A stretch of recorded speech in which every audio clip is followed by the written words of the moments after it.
The Jake Asman Show will begin shortly. Thanks to all these great Patreon members who help support the show. Get your super chats ready. Jake will be here in just a moment. If you love the New York Jets, this is the place to be.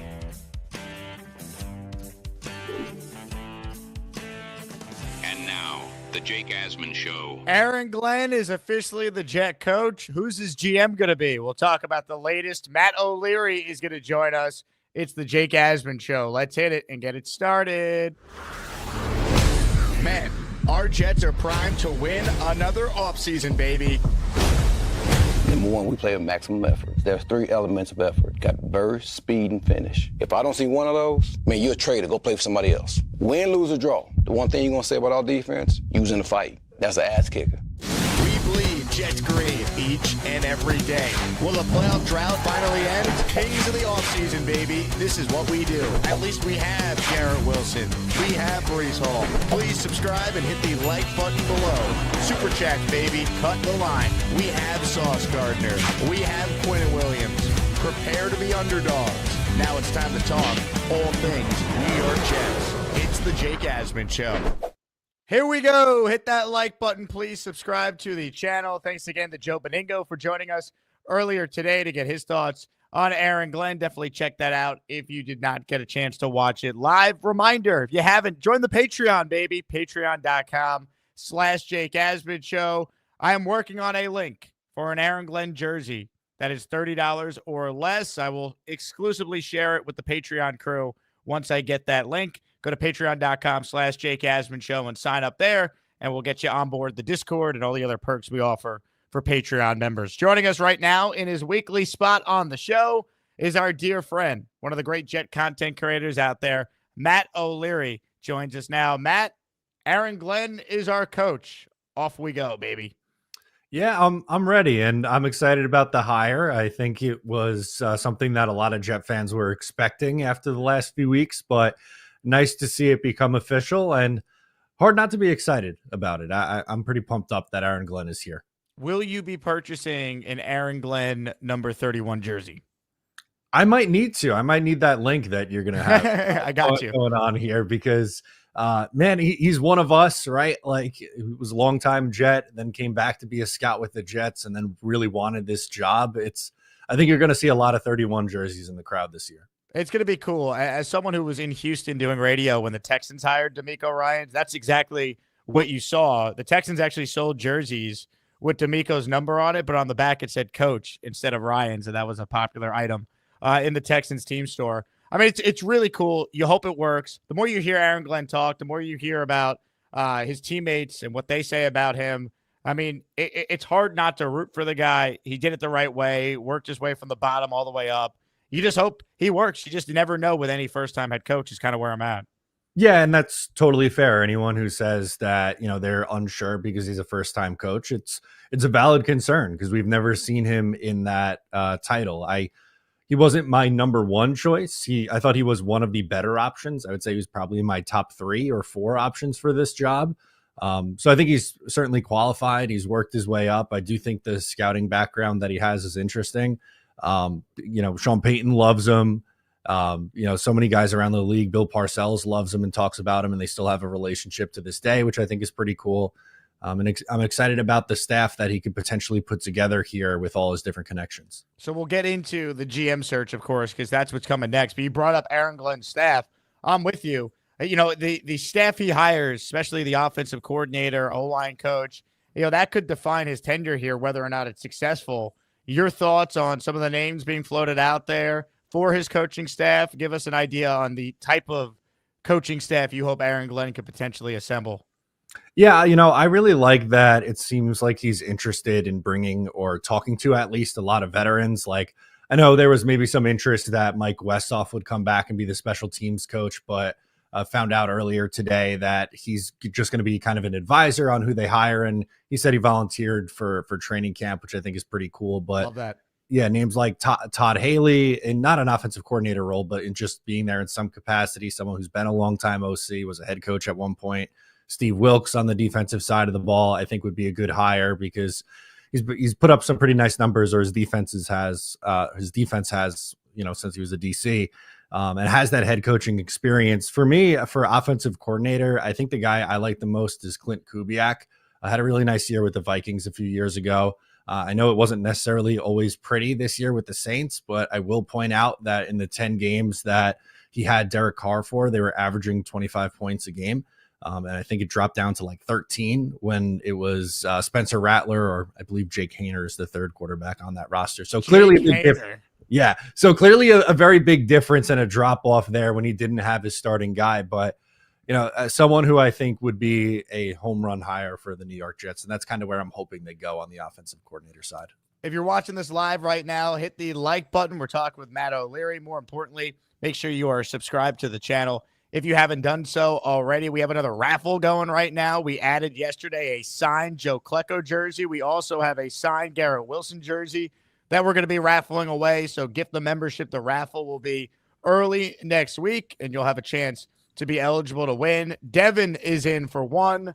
South Philly is in for one. We've added 2 members so far during today's show. As far as the GM search goes, I'm just going to pull up the tweet from Cimini this morning. You have Broncos assistant GM Darren Moogie and Bengals senior personnel executive Trey Brown that are interviewing for this job for a second time today. This comes after Lance Newmark, the Commanders assistant general manager, interviewed on the same day Aaron Glenn interviewed. So ultimately, Matt, we're now up to at least 3 second-round interviews for the GM role. Before we talk about the specific candidates, what are your thoughts on the Jets hiring Glenn first before actually hiring a GM this go-around? Yeah, it's a little bit unorthodox, but I think the Jets really want Glenn to be the face of this team and the face of the I don't know if front office is the right word, but like on the personnel side, I think Glenn's going to have a lot of input. With Joe Douglas and Robert Saleh, it was clear to me that Joe Douglas was the guy. Kind of reminds me of what happened with Pete Carroll with this Seahawks when he was brought in. He was kind of the one who was really the face of that franchise. Of course, they're still going to have a general manager, but I think, Aaron Glenn's going to have a really big say in all of this. And there's risk involved because he's a first-time head coach. We have no idea what he's going to be at this level as a head coach. But I think his leadership qualities and the fact that they kind of want him to be that culture guy, it makes sense why they're going that route and kind of letting him be the face of it. You just very rarely see a first-timer essentially have the type of power that Glenn seemingly is going to have. I mean, the last time I could think of this is with Kyle Shanahan when he was a coordinator and then got hired to be the Niners head coach and brought John Lynch with him. But you're right. Typically, this is like Pete Carroll doing what he did in Seattle. The Chargers a year ago basically hiring Harbaugh, then he picks the GM and Joe Ortiz. They're putting a lot of faith in Aaron Glenn, and I understand they love him. They want him to be their guy, and he does have a personnel background that I think is part of why they're so comfortable with him. But there's risk here, and you just hope they got it right because, you're putting a lot of faith in a guy that is qualified, but we're not sure how it's going to translate now that he's the head coach. 100%. And I think the thing that makes me a little bit nervous about this is the 3 GM candidates that have kind of made it to this final round.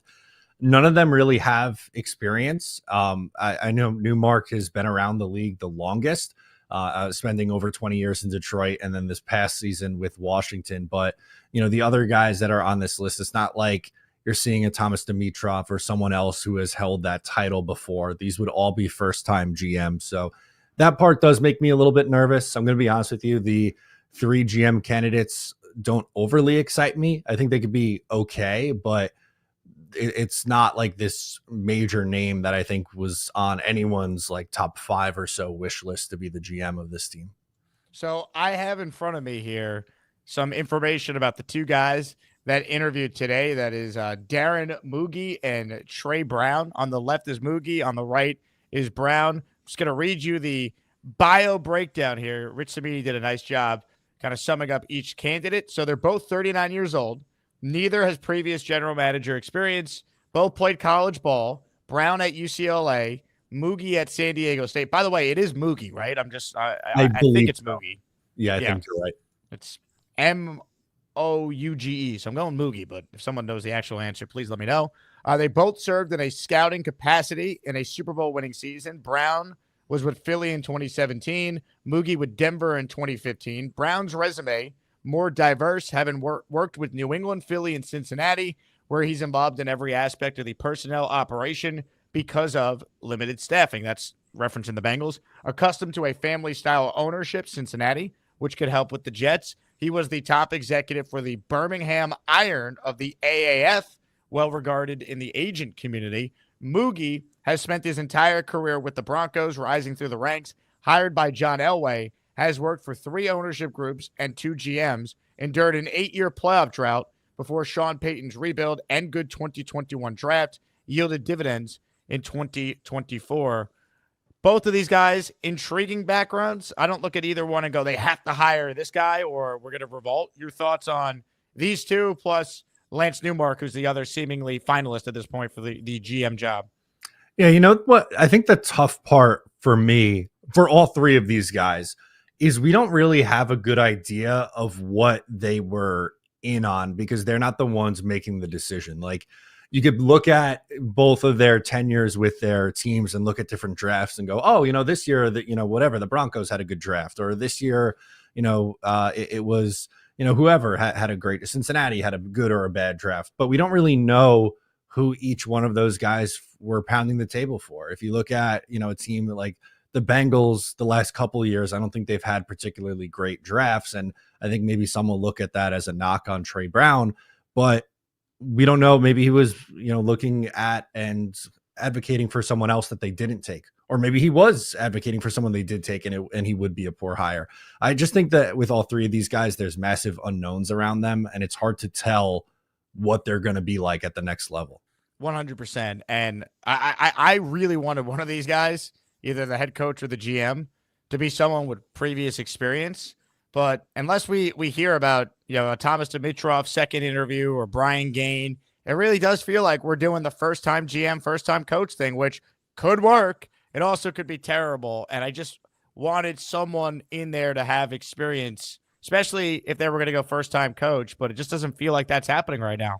No, more than likely it will be a first-time GM and first-time head coach, which unfortunately we haven't seen a ton of success with the New York Jets having, but the Lions got it right, and all it takes is one hire to get it right, and you can change the trajectory of your franchise. So for the Jets, you just got to hope that they find their guys. Ladies and gentlemen, hit the like button if you're tuning in. If you have a question for Matt or myself to answer, or you have thoughts on the Jets, super chat it in. It will cut the line. I want to shout out a super chat from Deroyd, who says, thank you to the person for my gifted membership. Deroyd, I don't know who gifted it to you, but just know that Deroyd appreciates it if you're the person out there who gifted him the membership. So shout out to everyone out there in the community. The raffle will be next week, so keep gifting away if you want a chance to win some of the prizes that we have cooking. Comments, questions, super chats, we'll cut the line. Matt, your thoughts on Aaron Rodgers and his future with Aaron Glenn being the head coach. How do you think that could potentially now play out? Yeah, it's interesting. There's been some rumors that Aaron Glenn wants Aaron Rodgers to stay. I'm not sure if that's the case or not, if Aaron Rodgers is going to actually, want to come back and continue to play or stay with the Jets, or if Glenn actually wants him. And, maybe it depends on who the GM hire is. I've been kind of, steadfast on if Aaron Rodgers is coming back. I think he needs to, one, take a pay cut, which he's been willing to do in the past. So I don't think that's the issue. But I think he needs to be willing to let the offensive coordinator, whoever that is, run their offense and not have it run through Aaron Rodgers. If Rodgers is good with that and just wants to be a part of this ride, okay. But if he kind of wants to be the lead man and it's like the Aaron Rodgers show again this year, I don't know if the Jets would necessarily want to sign up for that with a new head coach in here. I agree. I personally want Rodgers back, but it comes with some of the stipulations you just outlined, right? Pay cut, willingness to learn a new system. Like that to me is such a big part of all this, because I still think if you look at the other options out there, Aaron Rodgers still gives them their best chance to win next year. I like, no one's going to tell me that a different quarterback out there gives them a better chance if Rodgers does exactly what we were talking about with the pay cut and the willingness to actually learn a modern NFL offense. Exactly. And that plays a factor in it. And like I said, if he doesn't, and it's kind of just like, hey, I'll come back if Nate Hackett still gets coffees and I could throw the ball 25 times a game to Devontae, then maybe the Jets are like, all right, maybe we will try it with Tyrod Taylor and Jordan Travis and see if they have their guy. But who knows? Maybe Aaron Glenn wants to come in and be competitive in year one. And if that's the case, and if you can convince Rodgers on his plan, who knows? Maybe that ends up working out. Jets touchdown pass leader since 2020, Matt. What do you notice about this list? It's not, most of it's not very good. The Rodgers 28 touchdowns is nice. I will sign up for the 28 touchdowns a year. Like, that's normal NFL quarterback numbers, which, I mean, from 2020 through 2023 is just really rough. Like, it's impossible to look at this and be like, yep, definitely get rid of Rodgers. Like, even if you're like, you don't want Rodgers here, don't be so quick to rule out him coming back. Like, remember how bad it was at the quarterback spot before he got here. Like, the last Jet quarterback before Aaron Rodgers to throw for more than 10 touchdowns in a season was Sam Darnold in 2019. Like, it could be a lot worse than what Rodgers gave them this year. And while he's not what he once was, and he certainly wasn't perfect, he still, I thought, played like an average to maybe slightly above average quarterback for a lot of the season. And that would have been good enough if the coaching didn't stink, the defense didn't fall apart, Greg Zuerlein didn't miss 10,000 kicks. Like, Rodgers is not perfect, but I still think he's their best option for one more year. Yeah, and if Aaron Glenn is the guy that everyone thinks he is, right, or the Jets do at least, that they made this hire, then you're hoping that the coaching staff is significantly better. You're hoping that the defense will be better. I think the defense can play a lot different, which is another thing that I'm excited about. There's going to be a lot more man coverage. There'll going to be a lot more aggressive and blitz more. And who knows? The Jets obviously didn't have a lot break their way in 2024. In fact, it felt like everything was going against them with some of the coaching decisions and some of the missed kicks and everything that went wrong here for the Jets. If they feel that Glenn's the guy and they want to run it back with Aaron Rodgers and he went through all the stipulations that we gave him, then who knows? Maybe they can be that playoff team they were hoping to be this year.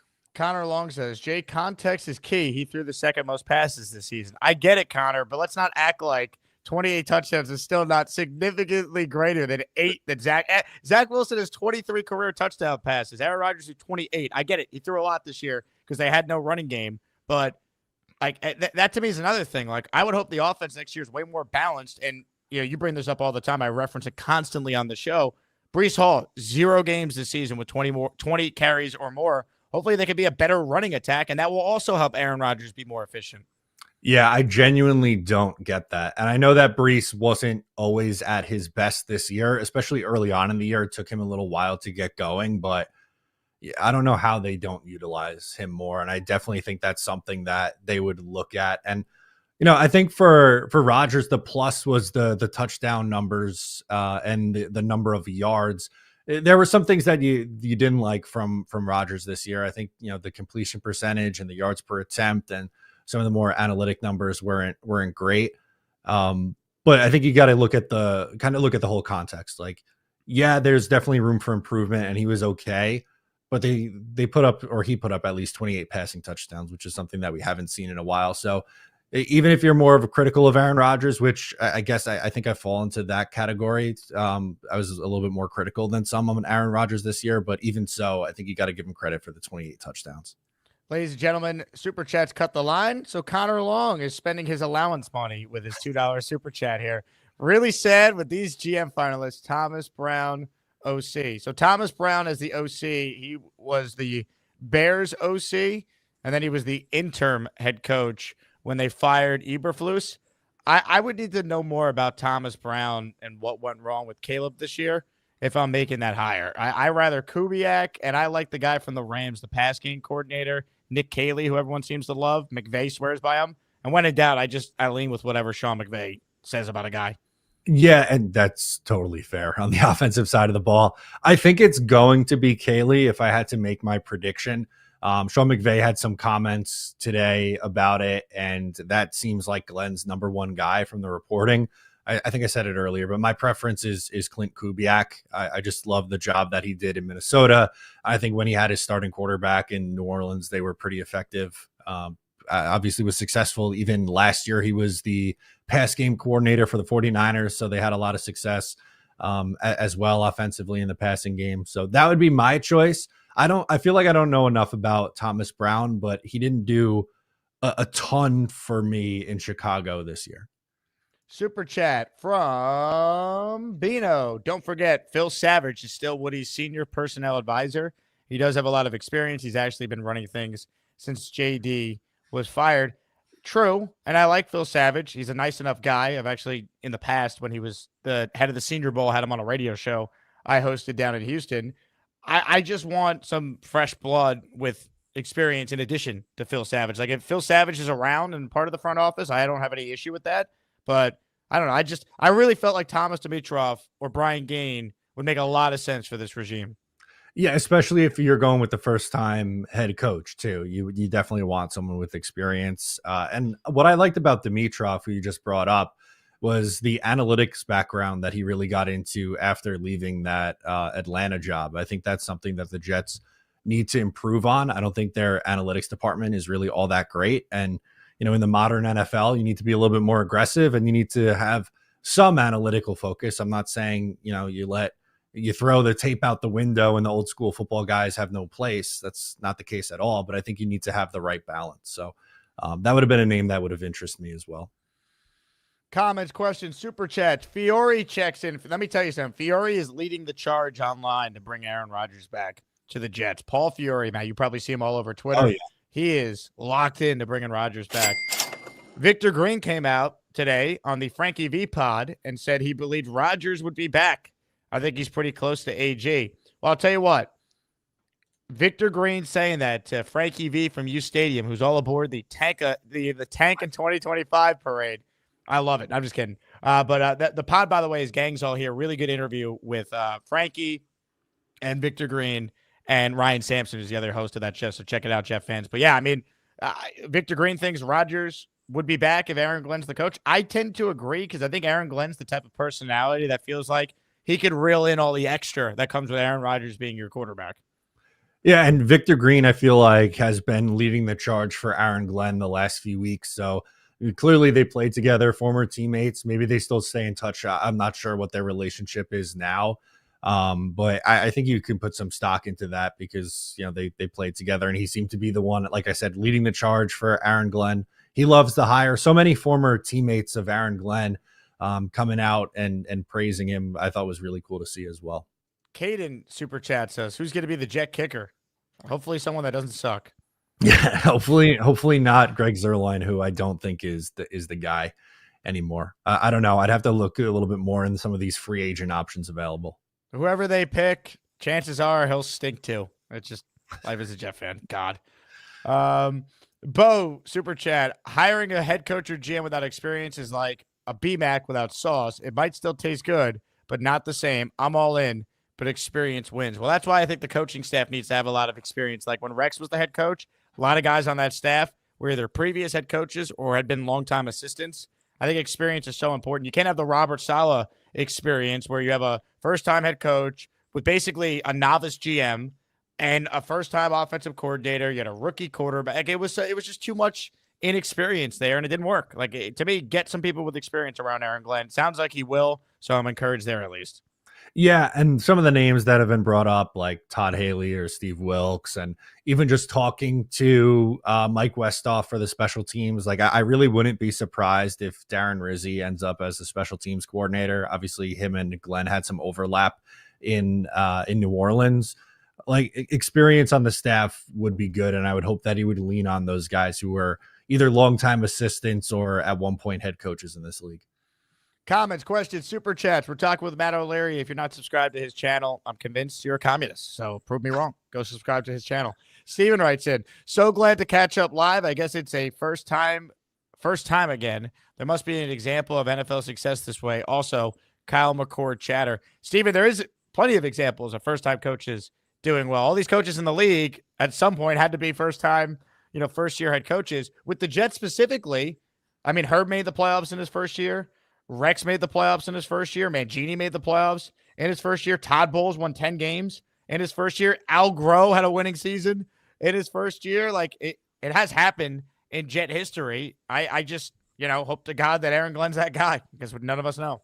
I hope so too. And history bodes well for that, at least in year one. The only one who didn't was Robert Saleh, who they went 4-13, I think, his first to be year. fair to him, the roster sucked that year too. Oh, they were horrible. And I don't mean that as I don't want to kick Robert Saleh while he's down. Like, that team had no expectations to be any good. But, point being, we've seen at least first-time defensive coordinators who are now head coaches come in and have success. And I don't see why Aaron Glenn can't do that here. And for instance, like, you look at the Buffalo Bills who are playing this weekend, they had Rex Ryan as their head coach. They move on from him. They hire another they hire another defensive coach. This guy, a first-time head coach, and it's clearly worked out for them. So you never know. I mean, the Texans went through 3 straight coaches. Lovie Smith was the defensive guy in the second coach they fired after David Culley. Fired him for first-time defensive-minded coach. That's a former player, star for that franchise, in D'Amico Ryans, and they're in the playoffs the last 2 years. So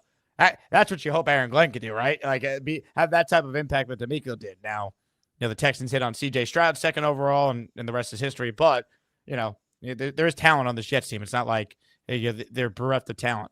Tyrone with a super chat. Add the most drop passes in the NFL, and Rodgers has over 4,000 yards and 30 touchdowns. That's part of it, too, if you want to be fair to Rodgers. The Jets did lead the NFL in drop passes. And also, the defense never forced any turnovers. Like, if you just get the offense extra possessions, you might have had a better offense, too. Like, I think that's part of it as well. Like, hopefully Aaron Glenn could get this defense to be opportunistic. Sauce could have some interceptions next year, all that. Yeah, I love that you brought up the turnovers, because something that Glenn has talked about a lot is creating turnovers, which didn't feel like that was the Robert Saleh way. It was, we're going to play, we're going to get after the quarterback with rushing 4. We're going to play our zone, and it's kind of like a bend but don't break. And you know what? They were really good defense for 2 years. They were very, very good. But I think Glenn, with his style, is much more aggressive. So I would anticipate them creating more turnovers. I don't know if they're going to be top of the league at turnovers, but they won't be bottom 3 or wherever they were this year. Jay Taylor with a super chat. Rodgers has to check his ego if he comes back. Has to buy into Glenn's vision or get out. I care more about the future of the team than 2025. I agree, but I feel like the future of the team beyond just 2025, you could do both. Like, you're not all in like you were this past year with these moves for veterans to try and go for it. You're not, signing Rodgers' buddies to placate him anymore. Like, he's what Phillip Rivers was when he signed with the Colts for that 1 year. They won 11 games and made the playoffs. Like, he's a bridge quarterback. If you view him through that lens, I think he's their best option. That's the point. Yeah, and we've said it, I feel like, a million times already in this stream, but if he's willing to do that and he does check the ego, then fine. Really, the problem is if he doesn't want to do that and wants to continue to do things his way, then I don't know if that's right. But unfortunately, we don't know that right now, and I think it's going to be a little bit. I bet Aaron Glenn gets asked on Monday his take on Aaron Rodgers, so I'm very curious to see what his answer is. That might be the first question. Be like, hey, welcome to New York. What's your plan with Aaron Rodgers? It would not shock me at all if that's question number 1. Not a congratulations, happy to have you back. What do you think of Aaron Rodgers? Is he playing or not? 100%. Big Islander fan checks in. Hey, Matt and I also Islander fans. I love that. People always forget Rodgers was coming off a major injury. Takes a full year to recover. He should have sat after he got beat up after Denver. I think there's something to that. The only caveat with that theory is we are still talking about a 41-year-old, So, yes, he's coming off the Achilles, and maybe he's better off that. But is that negated by the fact the man's 41 will be 42 in December of next year? That was exactly where I was going to go. And Big Islander fan is right to bring that up. Yes, usually a year after is when you start to look more like yourself. But again, Rodgers is 41, will turn 42 in season. He takes care of his body, obviously, and is a special quarterback, throughout his career. It's hard to gauge that for a player at his age. Motivated T writes in, Jake, the Jets hiring one offensive head coach in 25 years. Isn't that the definition of insanity? It's fair. It's completely fair. I mean, I wanted Mike McCarthy. They didn't interview him. So of the guys they interviewed, I was advocating for Brian Flores. He's defensive minded, but he's experienced. Like, I get it. I don't really have anything I could tell you to make you not feel this way. But, the only thing I could point to is that, 2 of the 4 coaches left in the playoffs right now are defensive coaches. Like, if you build the right staff, if you hit on the quarterback when that time comes, you could be a defensive-minded coach and still have a lot of success in the league. Like, it is possible. I think the hope, at least for me, is that we see Aaron Glenn develop into a coach that is similar to a Mike Vrabel or a Mike Tomlin, who, yes, they're both defensive guys, but I think they're, at least I view them more as like CEO style of coaches. So I think that would be the Jets' plan here. And that's what I think stands out from like comparing Saleh to Glenn. Like Saleh had the elite defenses and was the elite defensive mastermind. Aaron Glenn's defenses have never been elite, but I don't think you're hiring him to be like that defensive guru coach. I think you're hiring him because you like his leadership ability and think he one day can be that CEO style coach. Leon writes in, I hope Rex Ryan is the Cowboys DC. For the first time in my life, I will root for Dallas. So nothing official yet, but it feels like Brian Schottenheimer has a legit chance of getting that job, which is just like wild. But if he is the Cowboy coach and Rex, who interviewed for the DC job last year, if Schotty hires Rex, Dallas is my NFC team for as long as those guys are running the show. They are. And they're playing the Jets next year, so I will root for the Cowboys in every game that they're not playing the Jets. Schottenheimer getting a job in 2025 is nuts to me. Insane. Like, if you told me that 15 years ago that Brian Schottenheimer was going to be an NFL head coach, I would not have bought it. I think the very early stages, I'm talking like Facebook days. I was in a Facebook group where it was like fire Brian Schottenheimer. So we're talking like 2008 and Yep. what, however many years later, almost 20 years later, he's going to be a head coach in this league. Absolutely nuts. Dude, growing old is realizing Brian Schottenheimer was a lot better than most of us realized at the time. Yeah, but at the time it wasn't great. I didn't think it was. No, I because I was a Sanchez truther. You think the Wilson truthers were bad? I was the biggest Mark Sanchez truther ever, and like I couldn't stand. I blame Schottenheimer for all of it. When in reality, Mark Sanchez was average at best, and Schottenheimer did a pretty good job, all things considered. Yeah, I think that's fair to look back on it that way, and especially in the run game. But I was kind of the same way. I was very critical of his play calling, and I too was a Sanchez guy. That's why it was hard for me to root for Geno back in the day, because I was mad at Rex for putting Mark Sanchez in that game and getting him hurt. I wanted Mark to start that 2013 season. Hawk writes in, Jake, you didn't think I didn't truth for Sanchez. I cut my truthing teeth in 09. Hawk, you might be the number one Zach Wilson truther. I surpassed you with my Sanchez truthing. I used to get into fights at school over Mark Sanchez. All right. Oh, at the lunch table. Are you kidding me? That was yeah. prime Mark Sanchez truthing right there. Oh, 100%. I actually tweeted out a clip today. I called into the Michael Kay show in 2011, and but Sanchez had a weekly on that show then, and it was the 2011 season, and the Jets, they were 8-5, but Sanchez wasn't playing well. It was like right around that time before they collapsed. And my question on the line that they played to Sanchez was, Mark, basically, why do you play so great in the playoffs, but you don't play great in the regular season? And he didn't have an answer. And I tweeted the clip out today because someone tweeted that all this talk about Jaden Daniels is giving me Sanchez flashbacks. So at Jake Asman, if you guys want to hear 15-year-old me asking Mark Sanchez a question. That's incredible.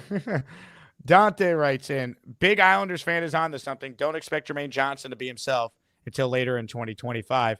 But yeah, that's fair. I mean, I'm hoping that the Jets could retool that defensive line. If they take a defensive end or a defensive lineman at pick 7, I'm good with that. Oh, 100%. And I feel like people would be, maybe not all, but I think some Jet fans would be really upset going, oh my God, they're going to take another edge. Are you kidding me? They did it with Jermaine Johnson. They did it with Will McDonald. Like, they're going to go another defensive lineman. But to me, for this reason with JJ, I think that like defensive line is a big need at both edge and interior. Like, I'd be good with Abdul Carter if he makes it there. I don't know if he does. I'd be good with Mason Graham if he makes it there. I'm not sure if he does. I agree with Dante. I think it's a very big need for this Jets team, and I would not be shocked at all if that's the direction they went in the draft here. For what it's worth, Boomtown claims that he started the Fire Brian Schottenheimer Facebook group. That's incredible. I was definitely one of the people in there. Who knows if that's true? But Boomtown, you're a man I trust, so I'll take your word for it. Bo with a super chat. If we get better quarterback play, better defense, less penalties, better special teams play, and we look more cohesive, but still fall short of the playoffs, would anyone be mad? well, what's the record, right? If the Jets are 9-8 and miss the playoffs, like, am I going to be furious? No. But like, I want to kind of get like, did they start 8-3 like they were in 08 and then collapse? Like, the record's one thing, but it's like how you get to the record is also part of the conversation too. Yeah, the context in this really matters. I think it's assuming it's not like you just laid out, like they lose 5 straight games or whatever to close their season and they miss the playoffs, then I would think most would sign up for a 9-8 season and them looking like they're going in the right direction. Kind of like 97, the precursor to the success they had in 1998 and beyond. I would be okay with that, again, assuming it's not like they just fall off a cliff in December. If you're watching live right now, there's almost 700 of you in here. Hit the like button. It's free. It's that thumbs up icon, as our friend Greenbean would say. Give us those milk thumbs. So we certainly need that. And also make sure you are subscribed to the channel. Get the membership to be in on the Garrett Wilson raffle. Also, the Joe Klecko autographed jersey. It is right here. It is authenticated, and I will send it to you if you win. Those are the top 2 prizes, plus the signed Aaron Glenn card, the Joe Willie Namath replica Super Bowl III ring, and the Breece Hall autographed trading card. So those are the 5 prizes. We upped it for this month because, man, have we had tremendous support from the Asmaniacs. So bigger prizes for the upcoming raffle. Get your questions in for Matt or I to answer. We'll mix in some calls as well. There was a good question for you, Matt, about needs in free agency that I thought I bookmarked. Here it is. It's from DNAT. He says, Matt, where do you rank the need at wide receiver, draft, or free agency? It's going to be really dependent on if Devontae Adams is back next year. If he is, then they just need kind of some depth at wide receiver, because we didn't really see anything from Malachi Corley this year. I don't know if you can feel comfortable with him being a wide receiver 3. Allen Lazard has to be a cap casualty. He's horrible. I know he's Aaron Rodgers' friend, but enough is enough. So then I would think maybe somewhere in the middle rounds and like depth in free agency.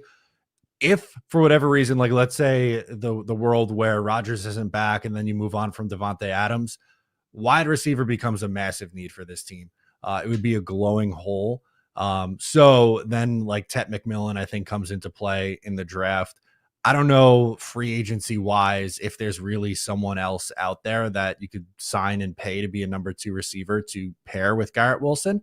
I guess so in that world, I'm hoping that Devontae Adams comes back, because I think that makes life a lot easier at the position. That's also why I'm very pro right now bring Rodgers back, because I believe it means you get Devontae back. And I like, if you don't have Rodgers, I don't think Devontae – I know Devontae said he'd be open to staying without Rodgers. I have a hard time picturing him staying a Jet if Aaron's not here. Especially if Aaron retires, maybe that's one thing. But if Aaron Rodgers wants to play football and the Jets release him, I don't think Devontae Adams is sticking around. No, I don't think so either. It wouldn't make sense. I would expect him then to sign on with a team that's looking to contend. I don't think he would want to be here for a Jets retool. Comments, questions, super chats. We'll cut the line. Where was the comment I wanted to read? It was from Beastbreaker, who has some advice for you, Matt. Beastbreaker writes in, Matt O'Leary, learned from a pro. I've been a Jet guy since 1998. That I need to learn more from Beastbreaker then. Show me your ways, King. Jets Worldwide writes in, Matt, what do we do with our homeboy Ruckert? I love Jeremy Ruckert. I unfortunately just don't think it's worked out here. I would be very surprised if the new regime comes in and views him as a long-term piece here. Maybe he sticks around and is like your 3rd tight end on the roster, but honestly, I think Kenny Yeboah has been better than him and probably deserves to be a tight end 3. I would like to bring back Tyler Conklin and then draft a tight end at some point, I think. Yeah, I'd bring Conklin back on a 1-year deal or 2-year, like same contract he was on. He was a decent signing. And, draft someone. I mean, they got to retool the tight end room. I really thought Ruckert was going to be much better this year. Like, I was shocked that he had such a little impact on the offense. Yeah, me too. I thought he was very disappointing. I thought his blocking regressed from where he was his first 2 years, and so many drops and miscues. It was a very disappointing 3rd year for him. Dante wants to know any type of offense you'd like to see the team adopt.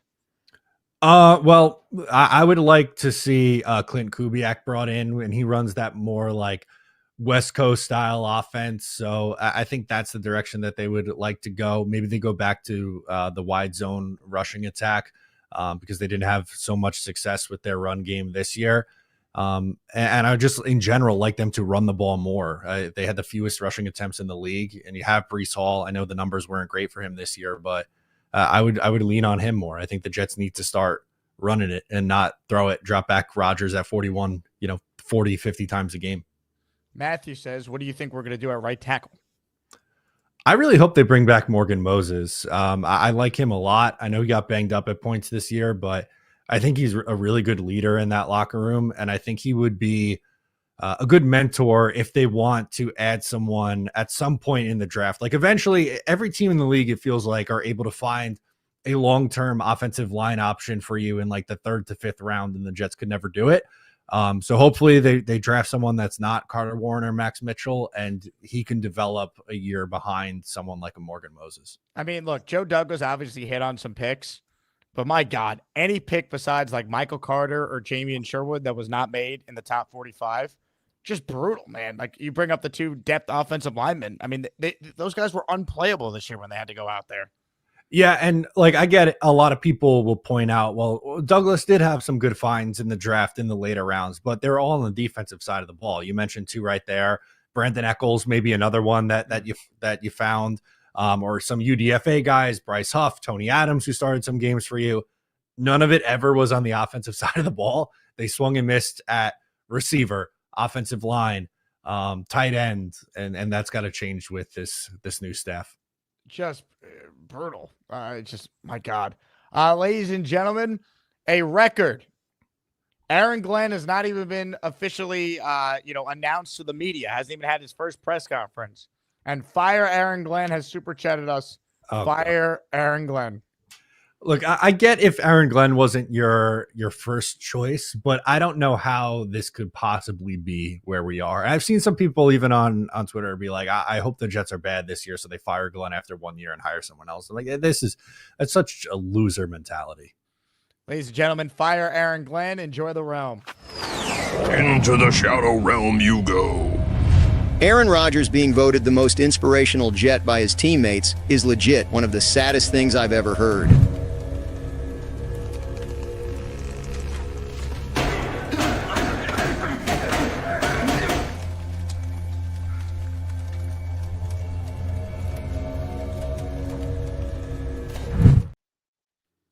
There is some speculation that comment was by Gary 3D Boxing, who famously wanted Joe Douglas fired 2 days before he was even hired. I did not know that. That's incredible. All right. Comments, questions, super chats. We'll mix in some calls with Matt as well. Matt's going to be a regular on this channel in the offseason, so we're pumped up about that. Fiore says Glenn has a 5-year guaranteed contract. He's here for a while. Stop being stupid. I mean, he's going to get at least, you would think, 3 years for sure, or barring, a 1 in 15 or 1 in 16 season being one of those years. Like, yeah, Glenn, I think, is getting at least 3 years like Salah did. 100%. And pretty much excluding Adam Gase, who only got the 2 years, the Jets usually tend to stick with guys for a lot longer. Like Bowles got 4 years. Salah got into his 4th year. Rex got 6 years after, missing the playoffs from year 3 and beyond. So guys will hang around. I don't think Aaron Glenn's going one and done here. The most negative Jet fan on the planet, Curly Norman, writes in, looking forward to having these same conversations in 3 years. Curly, we've lost Curly. I don't know what to do. Curly's a good guy. It pains me that he's so negative. I mean, he drove V-Man to the Jets home opener this year. Anyone who had to pick up V-Man and spend time with him in a car for that amount of time is a good guy. It's just a shame he's so negative. Did he drive him home too? Picked him up and drove him back. Curly is a saint of a human being for doing that. To be a fly on the wall for that car ride, I can only imagine. Apparently V-Man was asleep for shocking. A lot of it on the way back. Yeah, too much coquito in the stands. See, Jay was anti-Aaron Rodgers, and then yesterday I sent him to the hole, and he's now speaking my language. Rodgers will have 40 touchdowns and 6 picks next season. Watch.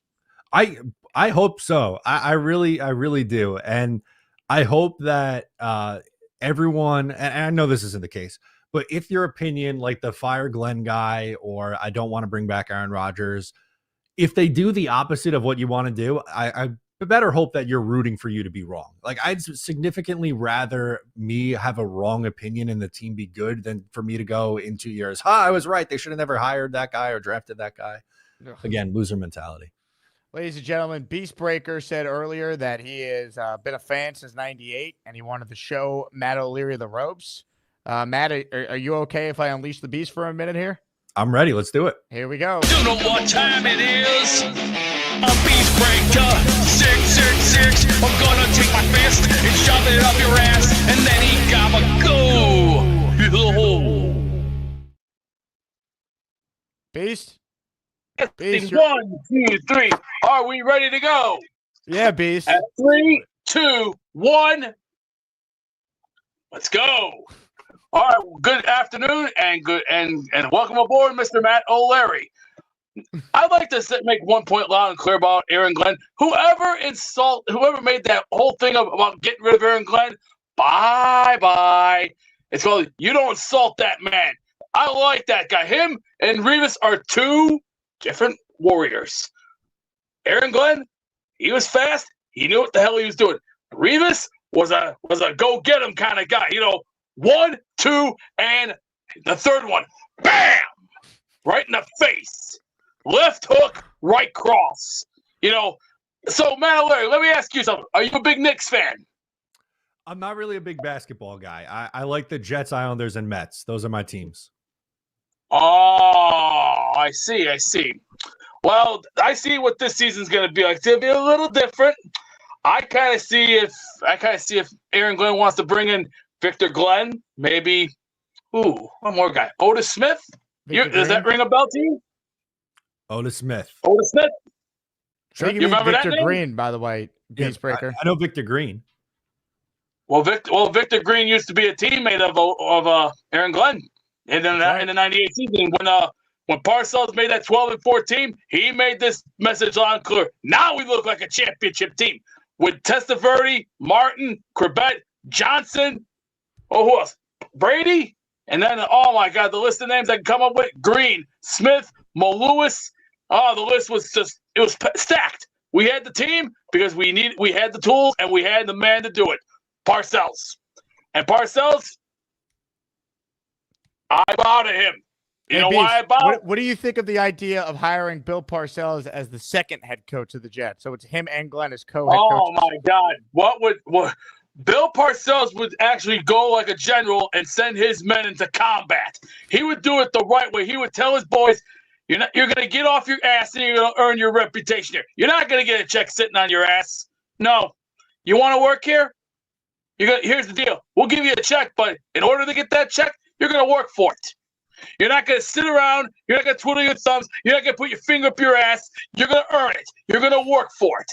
Like you do, and like Matt does, and like everybody else does on this planet. If you want to earn your check, you're going to bust your ass for it. And here's the thing, too. If you're banged up, we're getting you off that field, and we're getting you right to the damn hospital. Because, number one, we are not responsible for your health or your conditions. If you get hurt, okay, I understand it. But you give us a message, 3 to 4 weeks, you stay off the field, and you heal. That's the way it goes, and that's the bottom line. If you don't like it here, we'll give you a pink slip, and we'll give you your outright release. That's the way it goes here. Final question. You mentioned working hard. Give us an idea on what you did today. What was it like to be Beastbreaker working hard in the Beastbreaker man cave? It got my muscles working a little bit, and then did a little meditating because I'm going through a rough time right now because a lot of family trouble right now. It's just I'm putting that to the side right now because I want to focus here. Here is right here. This is what it's all about right here. Football is the number one key. This is the real answer. This is the real thing. And I love that shirt. I love the shirt. I like the hat I got from you. Thanks. But I'm gonna make one more point. This season, we're not sitting around. We're gonna get off our goddamn asses. We're gonna fight. We're gonna bite. We're gonna kick. We're gonna scratch, and we're gonna bleed. And if you don't like it here, get out. If you don't want to be here. Beastbreaker 666. He's the man who would kick your ass, and then he's gobbled goo. Tremendous. I'm shocked no one paid the bounty to send him to the hole. That's good. Beast made some salient points there. He is winning over everyone. I hope I don't have to bleed. Like, do we watching have to bleed at home, or is it just the guys on the field? Yeah, great question. I'll ask him next time. All right, more calls here for Matt. Ladies and gentlemen, let's say hello to the big fella. What's up, big fella? Hey, man. I was thinking earlier today, the Jets, okay, they have a problem now at safety, okay? Saleh didn't put a lot of emphasis on safety, okay, with his defense. And I don't think Ashton Davis should be here. I don't think Tony Adams should be here. I don't think those guys should be here. What do you think about free agency, like making that a priority so we can actually have a back end of the defense actually be able to, roam the field, possibly pick off some stuff? I thought Jalen Mills played well. I'd bring him back on a 1-year deal. Yeah. But I really do think that should be a priority for this, especially with Glenn being a part of the secondary when he played, and his focus as defensive coordinator. And Detroit's safeties were really good. So I don't know. What do you guys think about that? I definitely think they need to do a couple things at safety for sure. Now, for years, they didn't value it in Saleh's defense, and it was fine. Like, I gave them the benefit of the doubt when the defense was, a top 5 unit for 2 straight years. But, I mean, I feel like they got to obviously invest some resources into safety. And I'm not saying to do it in the first round. I don't know if I'd be on board with that. But I definitely think free agency and the draft should be a priority there. I agree 100%. I think you got to probably draft someone and sign one because, kind of like the big fellow was saying, I think you got to remake that room. I like Cameron Bynum from the Vikings. He's a little bit more of a ball hawking free safety. Yeah. So that's someone that I would target in free agency. Yeah, I was looking. The guy Jeremy Chin from Washington. He's up for free agency this year. He's a UDFA, so I was thinking maybe him. He looked pretty good from what I've seen. As Washington's been in the playoffs and everything, I think he stood out a little bit. So that could be a name to look out for. It's going to be interesting. I mean, they really have done nothing at safety the last – well, they signed Jordan Whitehead, but they haven't made too many notable safety acquisitions in a while. So we'll see if that maybe changes now this offseason. Yeah, Chuck Clark, he was kind of disappointing. He, to me anyway, he was kind of disappointing. I expected more from him. I expected him to be like a hard hitter and stuff like that. And he didn't stand out. So I don't know. I just think we got to, like Matt said, revamp the room a bit, so. That's it. I agree. Now, big fella, you didn't send Beast to the hole. I mean, that it was interesting that you let him just kind of let it rip. See, I'm trying to be nice. Yesterday, I was. It's like a rehab for him. I feel. I'm the warden of the hole, so I'm trying to rehab these people who get sent there. So it's. That's my new job, I guess. Unfortunately, BMAC was on the line, and I was going to go to him, but he dropped off. I was going to have you talk some sense into him. We've been talking in the private chat, and right. I'm trying to get him, trying to straighten him out a little bit, give him some advice so that everybody doesn't hate him, So, but Beast is another story, man. He's a piece of work. This guy. Love him or hate him, you watch. I'm going to keep trying. That's it. All we can do. I'm going to keep trying. That's it. Ladies and gentlemen, the warden of the hole, big fella. Honestly, I have no issue with him giving himself that title. Big fella has sent more people to the hole, a.k.a. Beastbreaker, than any Asmaniac ever. So, well deserved. How about this? We got some memberships now, baby. Jay has gifted a channel membership. Yeah. Free stuff. Listener T. Rivera just got the membership, and we have more memberships. We have 5 from Bo C, a 5 spot of channel membership. Bang! Bang! Ryan L. Drums, Troy M. 8686, the Cheshire Cat, and Illuminati 187. And then last but not least, Fire Aaron Glenn, trying to get out of the Shadow Realm here, gifting 1 membership. Who got it? Wow. At Fire Robertson. I was kidding. At Jesse Davis got the membership. All right, a couple minutes left with Matt, so we'll try and squeeze in a few more calls. Kyle Clifton's up next. What's up, Kyle? What's up, gentlemen? How are you? Good. So I'm heartened by the fact that Matt's going to be a recurring guest because I think I mentioned Clint Kubiak as a potential coach once Saleh was let go back in October. one of those year before rather than year too late guys. Yep. And the zone scheme. I mean, I don't know if you could tell, but our running game really suffered this year as opposed to the year prior. I don't know if that's particularly the reason, but it could be part of it. I'm thinking about these GM candidates that didn't get called back, and some pretty impressive resumes in there. Dimitrov, a guy who's been to the Super Bowl. Alec Hallaby and Greenberg are both Ivy League guys who have sterling reputations. Brian Gain is a guy who's already been a GM in the league and I think has a relationship with our new head coach. So I'm just wondering, did these three finalists really acquit themselves that well, or did these other guys really perform that poorly in their small window with the team? I don't know. I would have liked to have seen a Gain pairing maybe or like an opportunity for one of these other guys to get in there. Maybe Gain with Brady, Gain with Glenn. Your thoughts on that? What do you think? It's just maybe too early for some of these young guys, or what do you think went wrong with some of these other candidates? Go ahead, Matt. Yeah, I wonder. I think that's an interesting point to bring up. If maybe it was too early, and I think the two at least offensive candidates that stood out to me were both Josh McCown and Joe Brady, and both guys are still a little bit young in their NFL coaching career, and maybe that's what scared the Jets off. I also think they were, after everything they went through this past year, I think they were looking for that like leadership and culture builder kind of guy. And I don't know if those two younger offensive minds are that type of coach. So I think that's kind of what played a factor in at least their head coaching search. On the GM side, I don't know. I still have my questions on, why the Jets are going the route that they are at GM and not maybe someone more experienced, but I'm kind of curious if it's maybe, a lack of experience as the reason why they're going away from the offensive guys. Yeah, it's going to be interesting to me, like what comes out after this search. Like there's always the how they landed on Glenn and the inside story and the different like pieces that will come out. I truly think, though, Vrabel was their number one for obvious reasons. And then after that, they just identified Glenn as their guy. They wanted someone that understands ownership, understands the organization, could be the leader.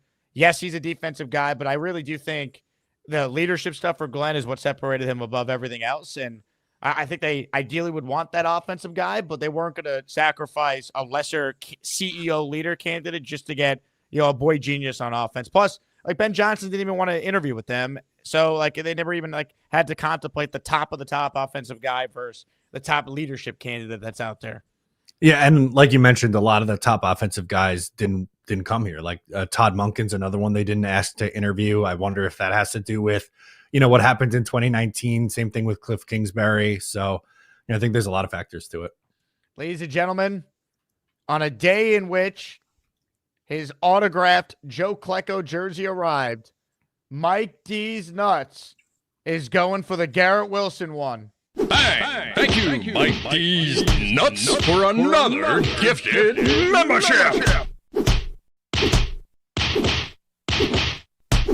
10 memberships from D's Nuts. Sing it, Matt O'Leary. D's Nuts. All right, here we go. 10 memberships. The D's Nuts explosion, folks. Mr. C, J, Dorcas Bella, King Does, Peter S, See You in Vegas, Ronnie D, Nitty, NY Jet Superfan, and Brandon McNeely all receiving D's Nuts memberships. Thank you very much to Mike. We'll get you down in the raffle. That's 10 names. He was trying to get the Garrett Wilson one. Love it, Mike. That's No Ghost has gifted a membership, but he's being cucked by Mike D's Nuts, who in between all that just gifted another 10. Bang! Thank you, Mike D's Nuts, for another gifted membership. Unbelievable. Is this Mike D's Nuts? Yes, it is. 10 more names to read, courtesy of the great Michael D's Nuts. Where are the names here? It's not loading. Oh, you know what? I think I just read his second ones there as the first. All right, I got it. Here we go. Jay Cruz, Rich Samini's Crusty Tissue, Philip Rizak, Christian Martin, Joe D, Eamon Bricker, Tiago Nask, Brooklyn Cortez, Farouk, Double O Jet Fan, David Cattell, all receiving channel memberships there from Mike D's Nuts. All right, let's do one more call with Matt here. He's giving us an hour of his time. Let's say hello on the Gusbuster hotline to Brick City Jets. What's up, Brick City?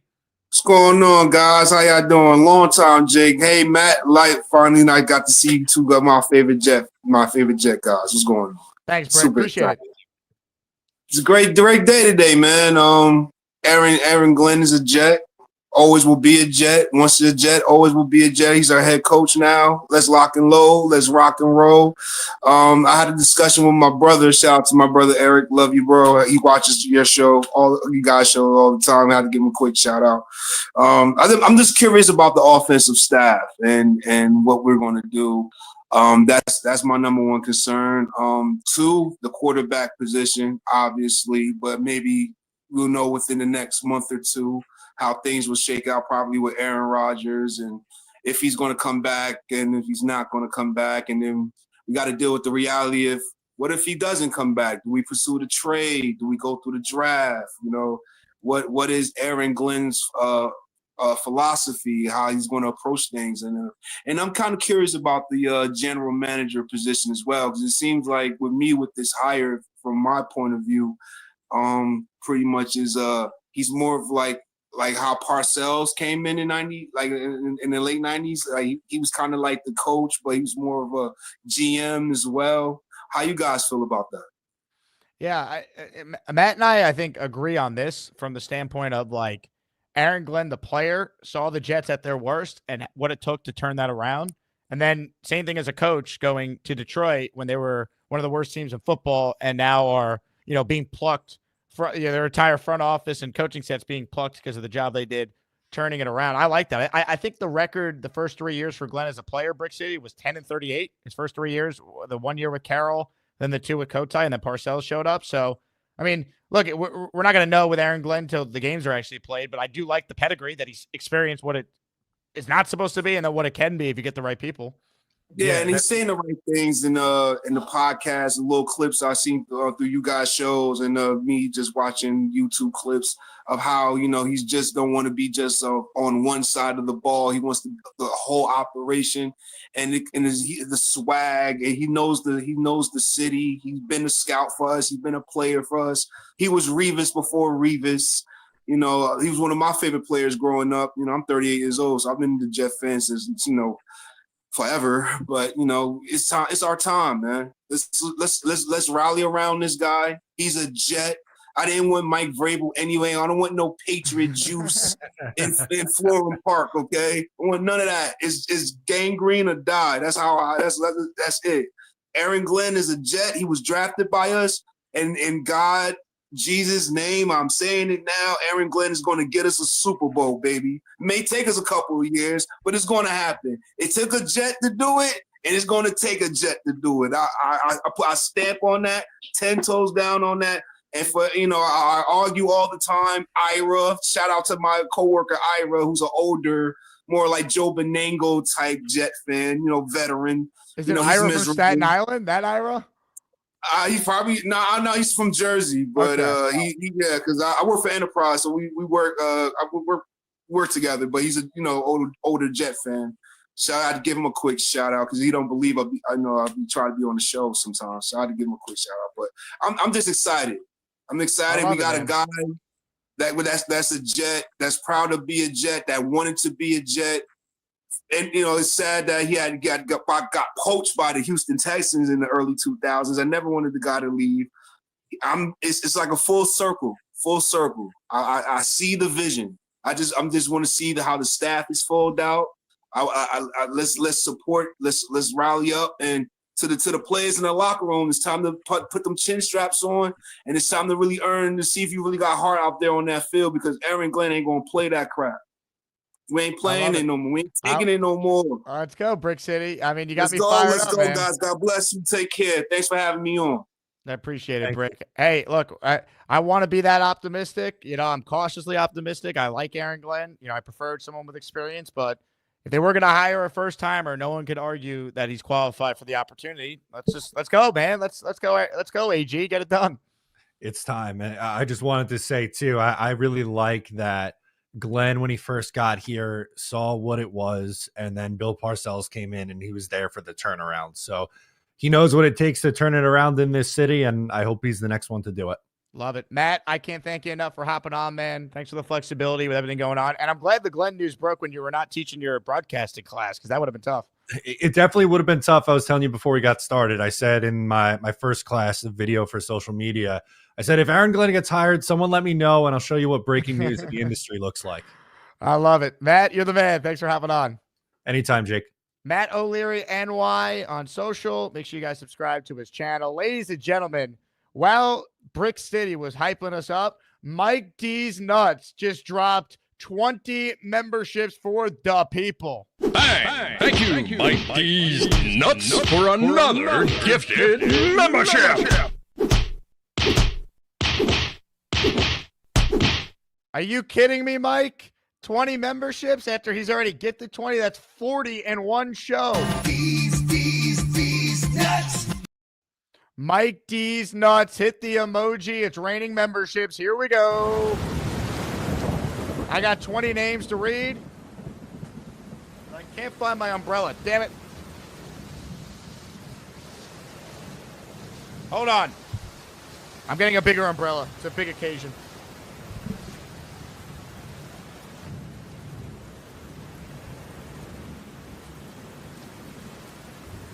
Here we go.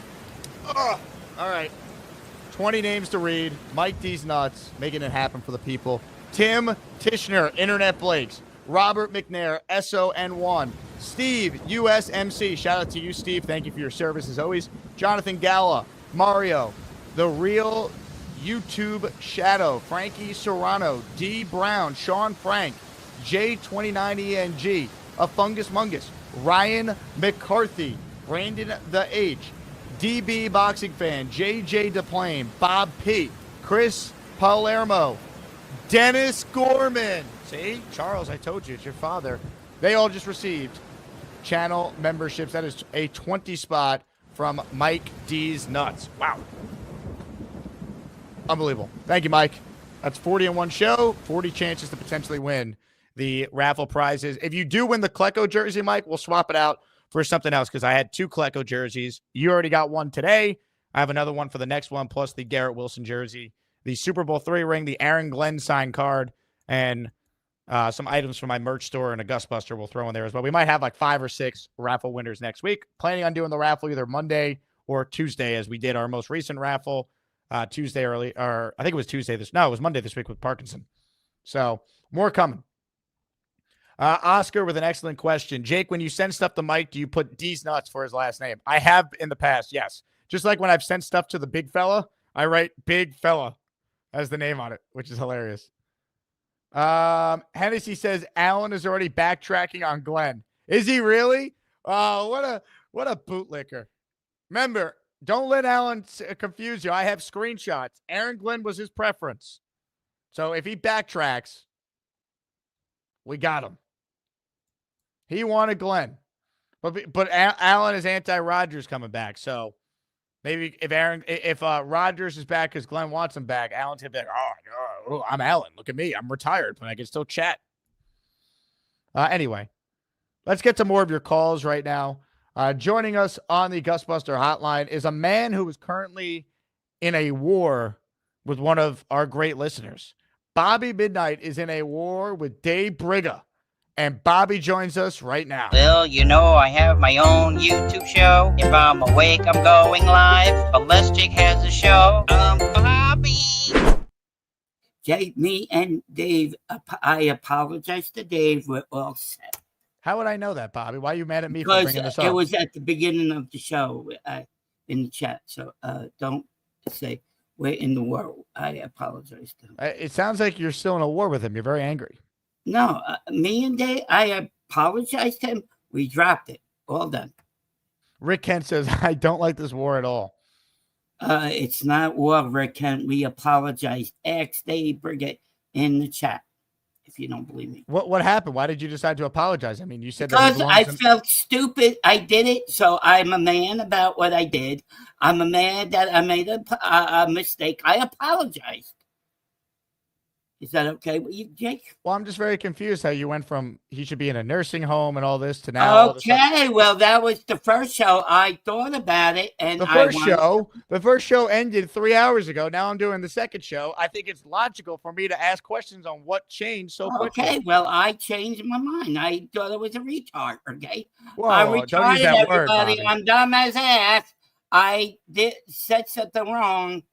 Why are you going so crazy, Bobby? Because I said I made a mistake and I apologized.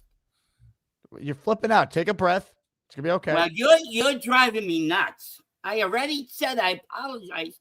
What am I doing? I'm asking a logical question. I said I made it done. You flipped out on Dave Brigger earlier, and then now I wanted to know what happened that caused you guys to get back on the same page. I'm happy to hear it. I just was unaware. Well, you like but the first thing I thought 3 hours ago, I before I got on the show, I said I should apologize today because I want to be a man about this. I made the screw up, so I apologized. Okay, that's the end.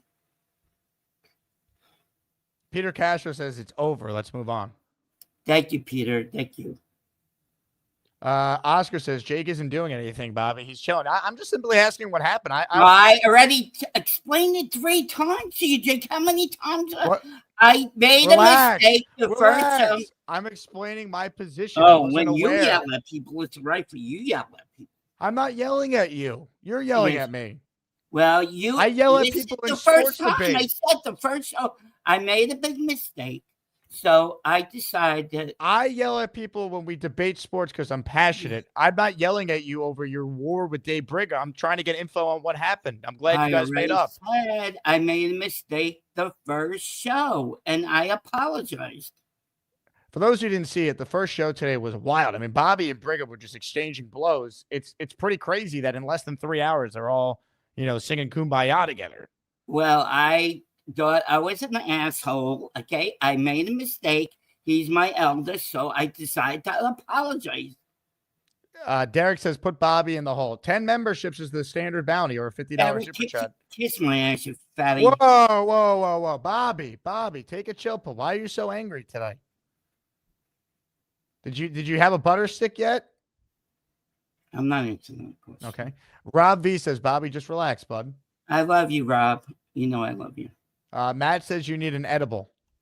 Matt, you could kiss my ass. Whoa, what? That's not even a bad comment. I don't like Matt. Why not? I don't know. All right. New Q says Bobby needs a trip to the Fuzzy Grape to release his tension. No, I don't. Okay, bye, New. Thank you. M. Morris says the diet is making Bobby edgy. It is not M. Morris. And, Michael is working today, so he likes to come on here. Okay, M. Morris, I already talked to you in the first show. So Lindo says, Bobby, you're too sensitive. Jake loves you. Yeah, Jake's also a pot stirrer too from Ted U. Well, how was I stirring the pot? I already apologized. I told you what I did. I made an ass out of myself. So I said, and you keep on bringing it up. Why did you change your mind after 3 hours? I already said I made a mistake. I'm a man about it. I'm just asking how many times you have to ask a person a question? Once is enough. You're getting so angry. I didn't know any of this. Have a great night. Hey, Bobby. Well, guess what? You're gone. Good. Now look what you've done, Bobby. No more protection from the Asmaniacs. Had to pull you out of the chat and cast you down with the sodomites. Some time in here will feel like you've been run over by the lane train. You understand me? You catch my drift? Give them another 24 hours to think about it.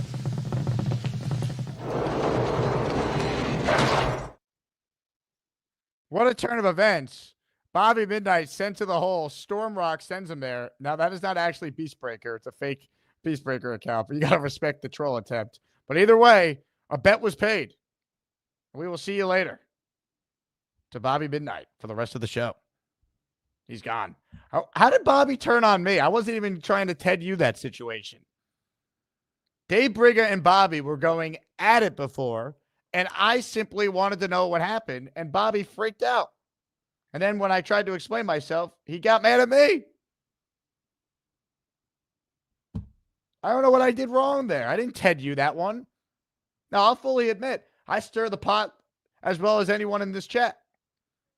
But I wasn't stirring the pot there. I was genuinely curious when Bobby and Dave spoke. Unbelievable. Look, Bobby's in the hole. It needed to be done. And by the way, Storm Rocks, that is now 10 or I need to know who Storm Rocks 877 is because you're not Beastbreaker, but I will put you in the raffle for 10. Mr. McMoney with a super chat. Jake, we need a Kiss My Ass shirt. Kiss My Ass with Bobby Midnight's face on it.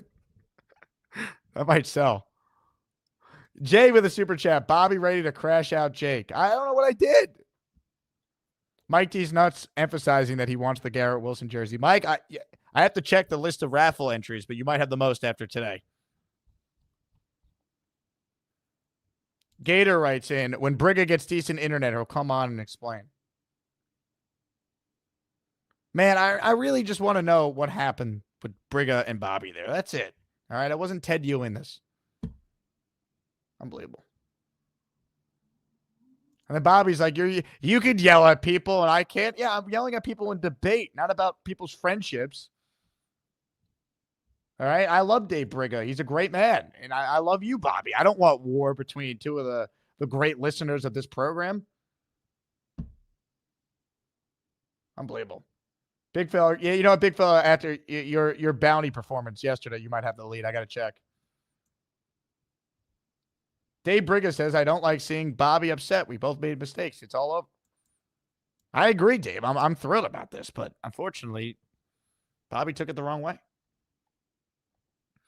Let's get into more of your calls right now. A lot of people want in on the conversation, and I can't think of anyone that we probably want to hear from more after what we just watched transpire than the number one ranked caller in our power rankings for the month of December. Ladies and gentlemen, it's Gorman time. Hey, Charles! You'll never get my chicken soup recipe. Hey, Charles! I'm not saying that Lowski takes steroids. I need some of it. Hey, Charles! Who is that lovely lady? Send it this way, Charles! Hello, Charles. Hello, Jake. How are you? I'm good, Charles. Your dad just got a membership gifted by Mike D's Nuts.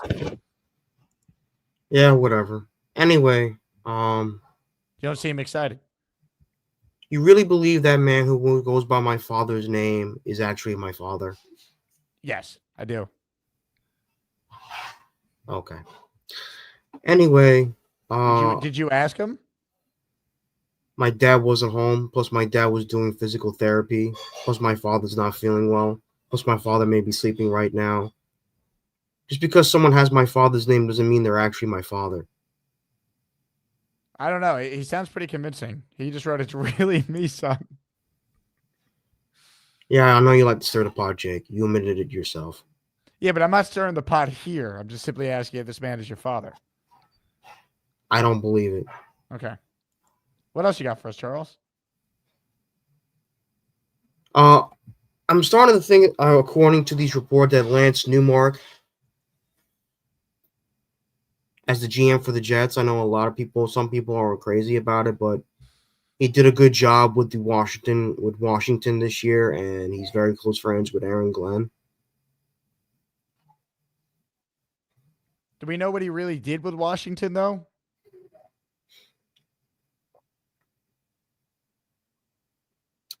I heard that he's very, very good with personnel. All right. I suppose. I mean, personally, I want Chris Spielman.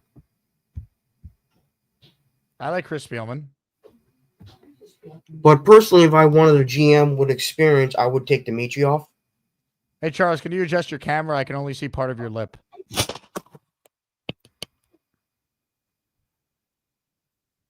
Hey, Ed, Felicia doesn't need to see you guys. No, that's what I'm saying. I would take Dimitrov because of his success with Atlanta. One time she asked a question about Germany. I'm just trying to listen in the background there, Charles. That's my brother. Ah.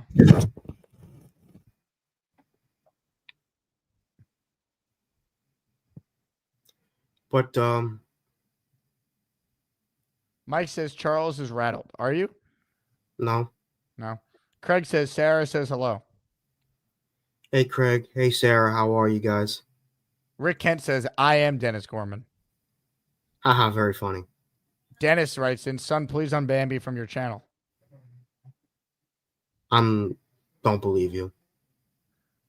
Did you happen to see my interaction with Bobby Midnight before? Yeah, I watched it. What did you think? You know, Bobby, I think Bobby was a little bit upset with himself mostly, but it is what it is. Why was he getting mad at me? I didn't think I did anything wrong. I don't know.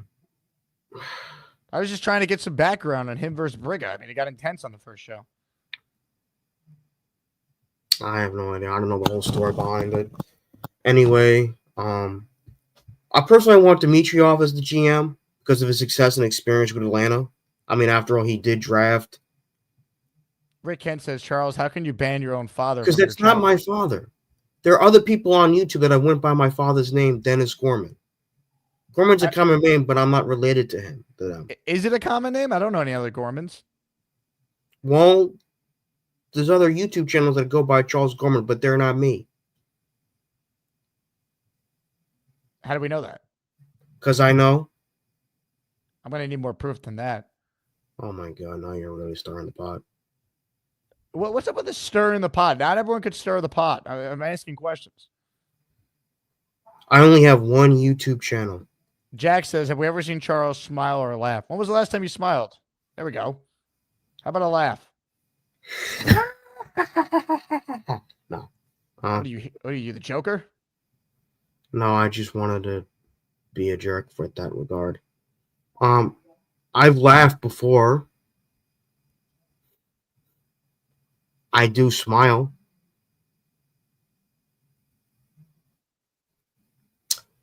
But I mean, if we get Newmark, Mike D's Nuts wants to ban you. I'm not sure why.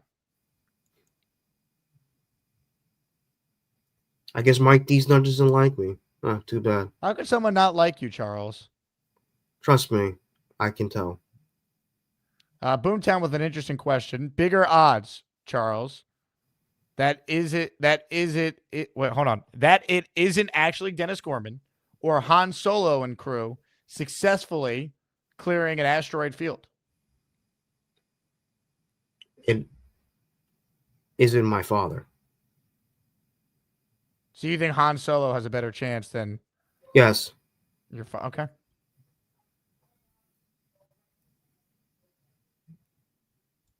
King Nige says Charles' new name is Charles Cold. I got cold. I don't take bullshit from people. No. I do accept free speech, but I got to put my foot down when the time is right. When was the last time you put your foot down? When that fake Dennis Gorman account showed up on my channel. So you just banned him right away? Yes. Wow. John says, never tell Charles the odds. Anyways, my father and I talked about the Aaron Glenn hiring. He really likes it. He's happy Parcells spoke up about it. I know, my father's a huge fan of Bill Parcells. The Big Tuna? Yes. My father loves Bill Parcells, the coach. Has he met him before? No, but he grew up watching him on the Giants. He saw him on the Patriots. Loved it when he came on to the Jets. And he rooted for him when he was on Dallas. My dad loves my father's a huge Bill Parcells fan. The Big Tuna? Yes. Big fella is the warden of the hole, and he writes in, Jake, we're doing God's work in the Hole Rehabilitation Center. I don't think Gorman needs to go to the hole. Charles Gorman is a legend. We can't send him to the hole. For whatever reason, Mike D's Nuts does not like Charles Gorman. You can't love everyone.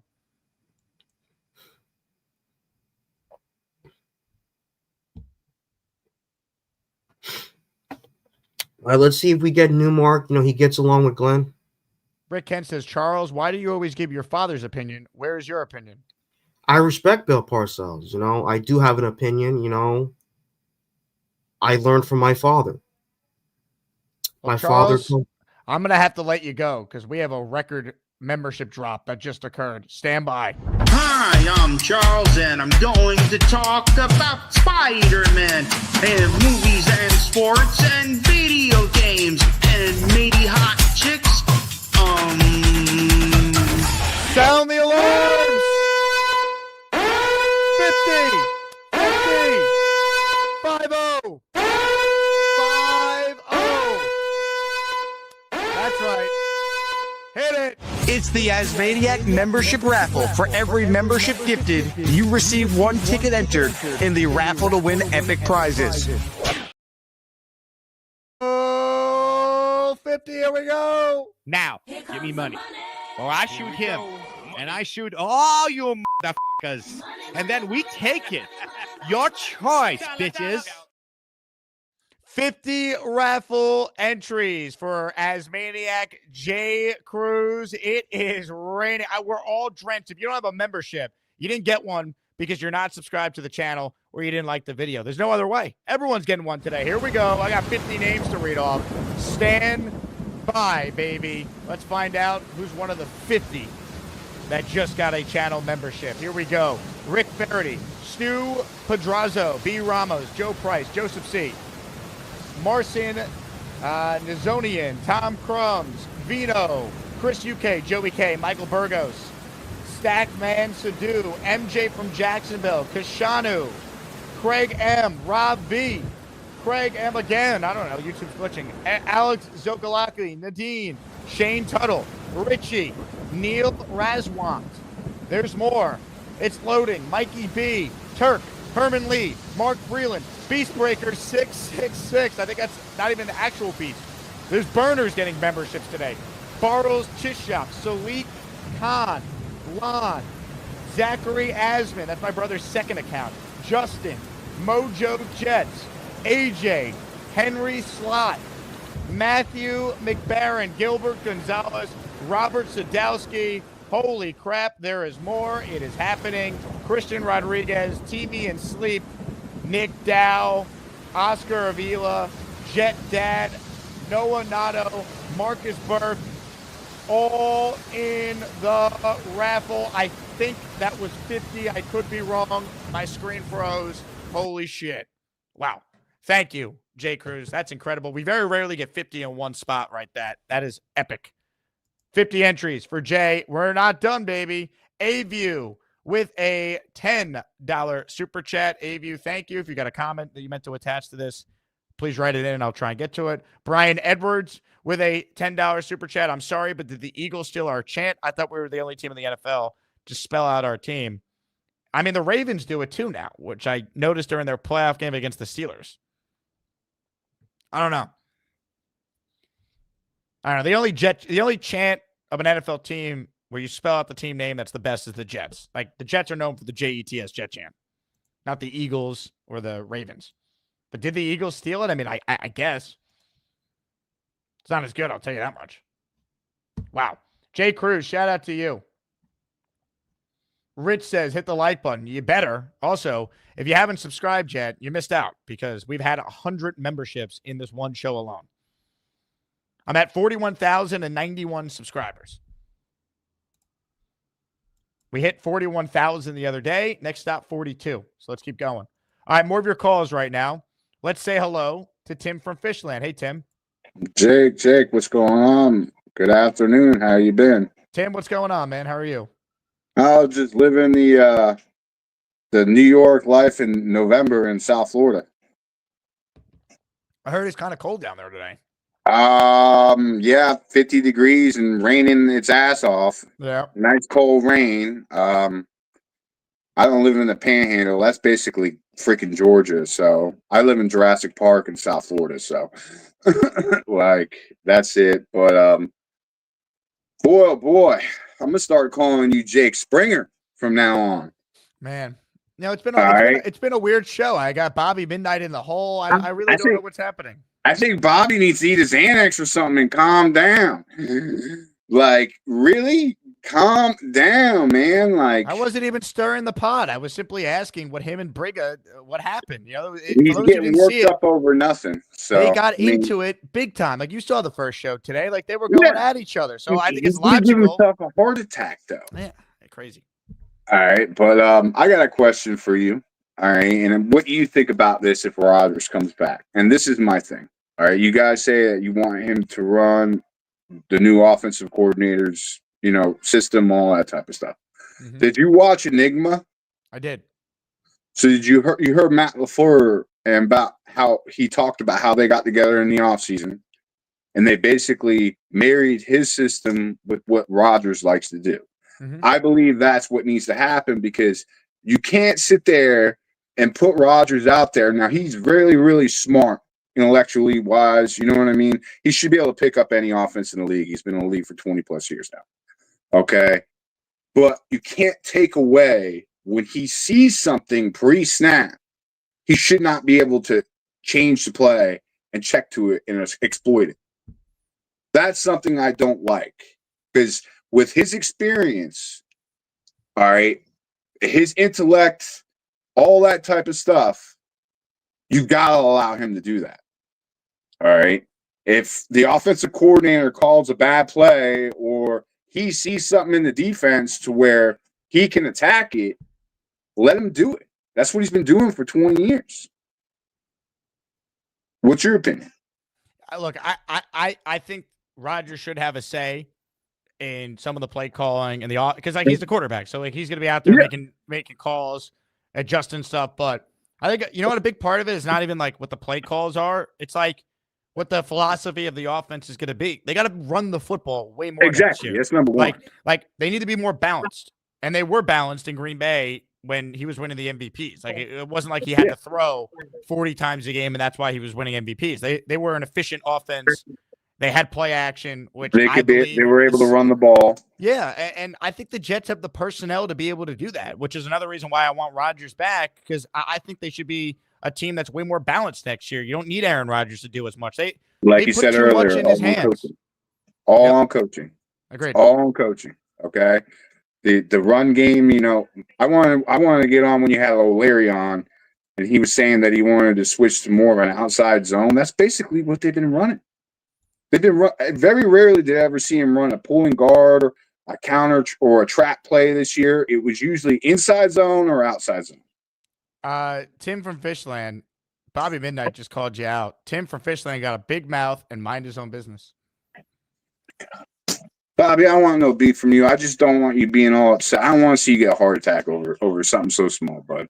See, you see what's happening here. Alan, who is retired, but he has all the free time in the world to still comment. He says, Bobby, all others don't realize the bully from above. You and I do. But Alan is trying to convince Bobby that somehow I'm out to get him. But, I mean, all you need to know is if Alan's telling you one thing, he's got ulterior motives. Oh, always. Always with that guy. Yep. He's like a female. He flips and flops. All right. But like I said, he could sit there and say he doesn't want Rodgers back. He's old. We're only going to have 8 wins, this and that. I'd rather have 8, 9, 10 wins rather than 2 wins and have number one, overall pick in 2026 draft. Because that's what's going to happen. All right. Even with Tyrod back there, Tyrod will get hurt by week 4. Then you got to go to Jordan Travis or some other guy you got on the bench. And it's going to be the same shit that we've seen for the last 5, 6, 7 years. Okay. Like, you just have to repair the team in certain areas. And I do believe they are going to take a tackle in the first round because Quinnen Williams needs help desperately on that front line. Yes, he did not have a good season this year, but that's hard to do when you're getting double and triple teamed almost every damn play. So, I think that we have the edge. I believe that you could pick up an edge in free agency And as far as Morgan Moses, when they were talking about bringing Morgan Moses back, I would bring him back as a swing tackle. I want to get a actual right tackle in here just in case. You know what I mean? Because he's so old. I agree. Well, I think you can bring him back on a 1-year deal. I mean, the guy plays through everything, right? But they got to draft. They got to draft someone. I mean, look at the best teams in the league. Most of their offensive linemen are not like all first-round picks. Like you got to be able to find guys on day 2, day 3, and develop them. But also, most of those offensive linemen on those good teams are in their early to mid 20s, not mid 30s. Right. You Well, see 100%. But that comes down to missing on guys like Mitchell and Warren. Like the good teams draft those guys. They let them go. Like the Ravens let Simpson go and Morgan Moses go in free agency, but they don't skip a beat because they have guys on their team they drafted and developed that sit behind those guys that then step in and fill the role. You know, like that's what the good teams do. The Jets have not developed depth. That's what you're supposed to do. You're supposed to have guys in place that take over the veterans that are in their twilight of their career. That's how all the good teams do it. But we'll end it on here. I just want to say something, Bobby. Bobby, I love you. I'm not attacking you. I'm just trying to tell you to calm down. I know your health's in check. I don't want to see you get a coronary because of some guy on the internet. All right. They're all going to mess with you. They're going to talk crap. Don't let it get to you, man. Just don't let it get to you. All right, bud? All right. You have a good day now. Calm down. Ladies and gentlemen, Tim from Fishland. All right. We got some controversy we have to address here. I know what's happening. All right. So Bobby was sent to the hole by a user named Stormrocks877. Now, Stormrocks877 is what Beastbreaker's YouTube name is. The difference is, though, I don't believe Beastbreaker would turn on Bobby Midnight.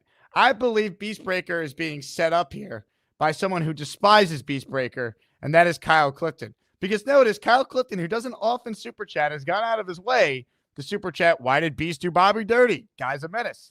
Then he wrote in Beast equals backstabber. He should be banished to the attic. And then a third super chat. How dare he do even more of a heel turn on our Bobby Midnight? So Kyle Clifton trying to frame Beastbreaker is my theory here. And I'm going to get to the bottom of it. I'm going to go right to the source. Beast, I'm coming to you. Here we go. Holy crap, here comes Beastbreaker 666. Why don't you get your fat ass on a treadmill and go the distance with me? Is that Bobby Midnight? I'm not into politics, and I already told you that. I might be big, but I'm going to be bad enough to put you out. Beastbreaker always has some salient points. Now, Beast, you did not send Bobby to the hole, right? You're being framed by, I believe, Kyle Clifton. Kyle Clifton is a freaking joke. All he does is this and too much blowing smoke. Yeah, hot air, hot mirrors, smoking windows. How you like them apples? So to be clear, Beast, you did not send your ally, Bobby Midnight, to the hole. That is false identification and false pretense. Interesting. I think he's setting you up. I think Kyle Clifton's trying to set you up to be the bad guy. You know that there's a GIF. Did you ever look at a GIF called "I smell bullshit"? If I detected, I can smell bullshit out here. And you know what? There's some bullshit going on. And that Stormrocks877, that sounds like a thing in my back pocket. So something smells like dog turd. So it's either someone better come clean, or I'm going to swear to God, I'm going to yank this person right out the middle of nowhere and gouge both his eyes. I'll kick him right, you know where, right in the nuts. You know what time it is? A Beastbreaker 666. I'm going to take my fist and shove it up your ass, and then he gotta go. Ladies and gentlemen, I think I got Beast out of there before the whole sentence started. But either way, rules are rules, Beast. We'll see you unless someone gets you out. Now look what you've done. Beastbreaker 666. No more protection from the Asmaniacs. Had to cut your call off and cast you down with the sodomites. Some time in here will feel like you've been run over by the lane train. Do you understand me? You catch my drift? Are you seriously on crack? I think Give him another 24 hours to think about it. How about you bending over and taking up the booty hole behind the 7-Eleven? That is 60 memberships by Jay Cruz in this one show. Unbelievable. 10 more names. Beast to the hole for now, unless someone saves them. But we have Bobby Midnight in the hole and Beastbreaker in the hole. But Beastbreaker wants it known he did not send Bobby to the hole. He was being framed. Jay Cruz, though, you are in the raffle with an excellent chance to win. Kyle Clifton says, Bobby does not deserve this. You are the jerk. God. Let me just get to the 10 names here that Jay just gifted. Let's see. Slaps, James Paracondo, The Day, DG Live, James Fowl, Scott Einger, SM Nitro, Reza Khan, Joey Jet, Taz Tactics, all receiving channel memberships. So thank you to Jay. A lot of controversy in this show, man. A lot of controversy. We still got some great callers on the line. Let's get into them right now. Ladies and gentlemen, joining us on the Gusbuster Umbrella Hotline is the leader of SEAL Team 75 himself. SEAL Team 75, assemble. The Clapping Seals, they're alive and well in the chat. I'm not the leader of SEAL Team 75. It's not my crew. Who is it? I didn't put them together. I don't know, man. You gotta talk to SEAL Team 75. That's not me. I'm not SEAL Team 75. I'm not a 75 IQ clapping SEAL. Do you feel partially responsible for Bobby Midnight's outrage during the show because your diet is causing him to be hangry? My diet is not causing him to be hangry. My diet is causing him to be healthy, which was the goal from the beginning, is to make America healthy again, stop people from dying, from preventable diseases. And that's been my plan from God to do that. And we're going to continue to do that. You can see Bobby getting healthy, Metro Funny getting healthier, and it's going to be one person at a time. And we're going to make America healthy again. I mean, this really is a stunning turn of events, though, that Bobby Midnight finds himself in the hole and he aligned himself with Beastbreaker. I mean, I don't think that's a coincidence. Your diet has a lot to do with it. My diet has a lot to do with him losing weight. That's what my diet. And when the weight loss comes, all the aches and pains he has, he's erased it or subsiding or gone. He says his feet don't hurt him anymore. It's all because of him taking this diet advice and implementing it, right? Like, I know what I'm talking about. And if you want to be healthy, you'll do it. If you want to eat garbage, you're free to eat garbage. But I'm on a mission from God to make America healthy again. We don't have these problems in other countries, right? We don't have these problems in Europe. We don't have these problems in Central America. We don't have these problems in South America. It's only America. Now, who are you rooting for in the Bobby versus Dave Briga brawl from the first show today? Whose side would you on there? Because obviously, things got intense. I'm going to take a line from the President of the United States. I'm rooting for people to stop dying. That's what I'm rooting for. Wow, Bobby Midnight is attacking me. Look at this. What's going on with Dave Briga? He's picking a fight with Bobby. He wants to punch me in the face. Yeah. Like, Bobby's calling me the ginger. That's what Alan calls me. Bobby has really turned full dark side. This is sad. I mean, this is a stunning turn of events, Gary. I don't really know. I didn't see this morning's show. I don't know what's going on, but there seems to be a lot of anger and hostility. Yeah. I thought the Aaron Glenn hire would unite people, but Bobby Midnight has lost his mind.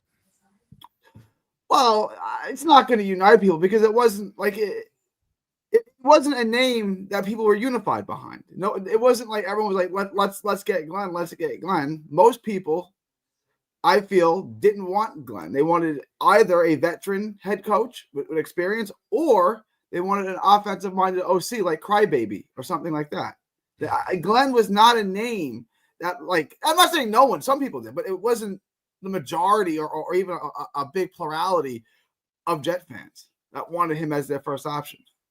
D-Rob says, Jake, why did you send Bobby to the hole? I'm on Bobby's side because someone paid a bounty to send him there. Plus, Bobby was getting mad at me for simply asking why him and Dave Briga were fighting, and then magically they made up within the span of 2 hours after my show ended. They went at it in the previous show, and Bobby couldn't believe that I had the unmitigated gall, the audacity, as Christopher Mad Dog Russo would say, the chuzzpah, to even ask how this could be resolved so quickly.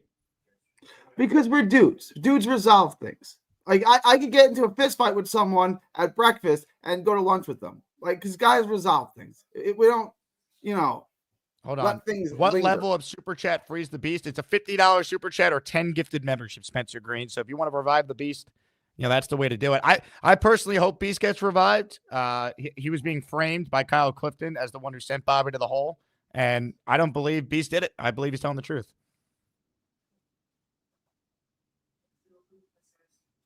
Am I good? Are we good? Yeah. You what do you mean? Are we good? I don't know. I thought you had an announcement to make. Are you done with? I made the announcement. I was filling in everyone what happened. Okay. I actually had a football question that I wanted to talk to Leary about because we were talking about safeties, and I don't love this draft class. I don't think we're going to get the D tackle that we want. Would you consider going with Malachi Starks at 7? Trade down 10, 11, 12, something like that? I don't like the idea of taking a safety 7th overall. I have Jamal Adams PTSD. Now that's not right. What if we traded down and got another second? Yeah, then I'm more open to it. Absolutely. Is there anyone on the board? Jalen Milroe is the only name I can think of, and I that anyone would trade up for. Like T-Mac, the receiver. Jackson Dart, if the hype continues to be ridiculous 4 months from now. Would you be? I'm not for taking him. I'm for taking him in the 2nd round. I'm not for taking him at 7. That is far too. Or the end of the Jackson first Dart. round, so you get the 5th-year option on him, like what the Ravens did with Lamar. Yeah, if you could trade down to like 30 or 27, okay, I would do that for sure. Because then how much more draft capital are we going to get? Yeah, I would do that. But if we stay, do we have a 2nd round pick? We do, right? We don't have a 3rd round pick, right? Contrary to popular belief, the Jets have all their picks. Now they don't have their own 3rd round pick. It's Detroit's 3rd round pick, but they have a 1st, a 2nd, a 3rd, a 4th, a 5th, a 6th, and a 7th. I think they have 9 total picks. And it's our 2nd round pick. So we're Yes. picking 39 or something like that around there, right? Not 40. I could tell you. Whatever. It's, around 40. It's a high 2nd round pick because they're picking 7th overall. It is. Here it is.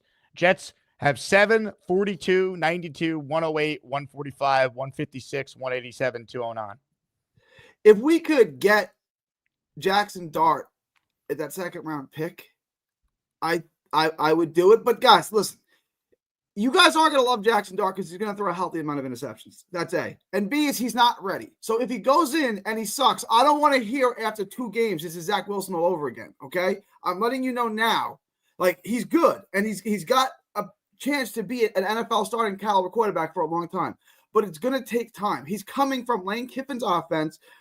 He's a gunslinger. He forces like someone's going to have to sit him down, and Jake's going to say, "This is Aaron Rodgers' job." You can't throw those balls through those windows in the NFL. They're going to get picked off. They're going to get batted down. Right? He's good. He's got talent. If they draft him, he should not play at all as a rookie unless the Jets are out of it. Even if Rodgers is not the quarterback, I'm not drafting someone and putting them out there right away. We have done this too many times. They can't do it in New York. Let the guy. The last time the Jets had a quarterback actually sit and learn was Pennington, and that worked. So I want to do that again. If we're 4-8 coming off a bye week and you want to discuss putting him in for week 14, okay. But he's not starting quarterback week 1. He's not ready for it. I like him, right? He's not ready to do that. Coming from where he's from to starting. Like it is very, very different to play Vanderbilt than it is the Buffalo Bills. It's very different. I agree. Yeah, and that's salad has pesticides. You're gonna read the super chat? Want me to address that? Sure. Salad does have pesticides, but what we found is that over 70% of the toxins, the oxalates that are in salad, that are in lettuce, are naturally occurring, right? This is why the plant itself is poisonous. This is why. Now there's a gas station over here. I'm gonna go get some pizza and see if they have any butter to put on it.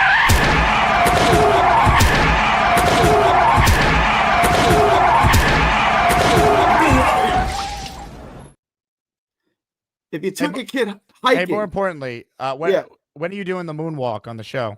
I'm getting close. A couple more. Early next week. I'm getting close. I can walk on it. I'm not ready to like twist on it and put a bunch of pressure on it, but we're getting close. I could do the moonwalk. It'll have to be like a baby moonwalk because I'll just do it in front of the camera. But a couple more days. Also, very important here.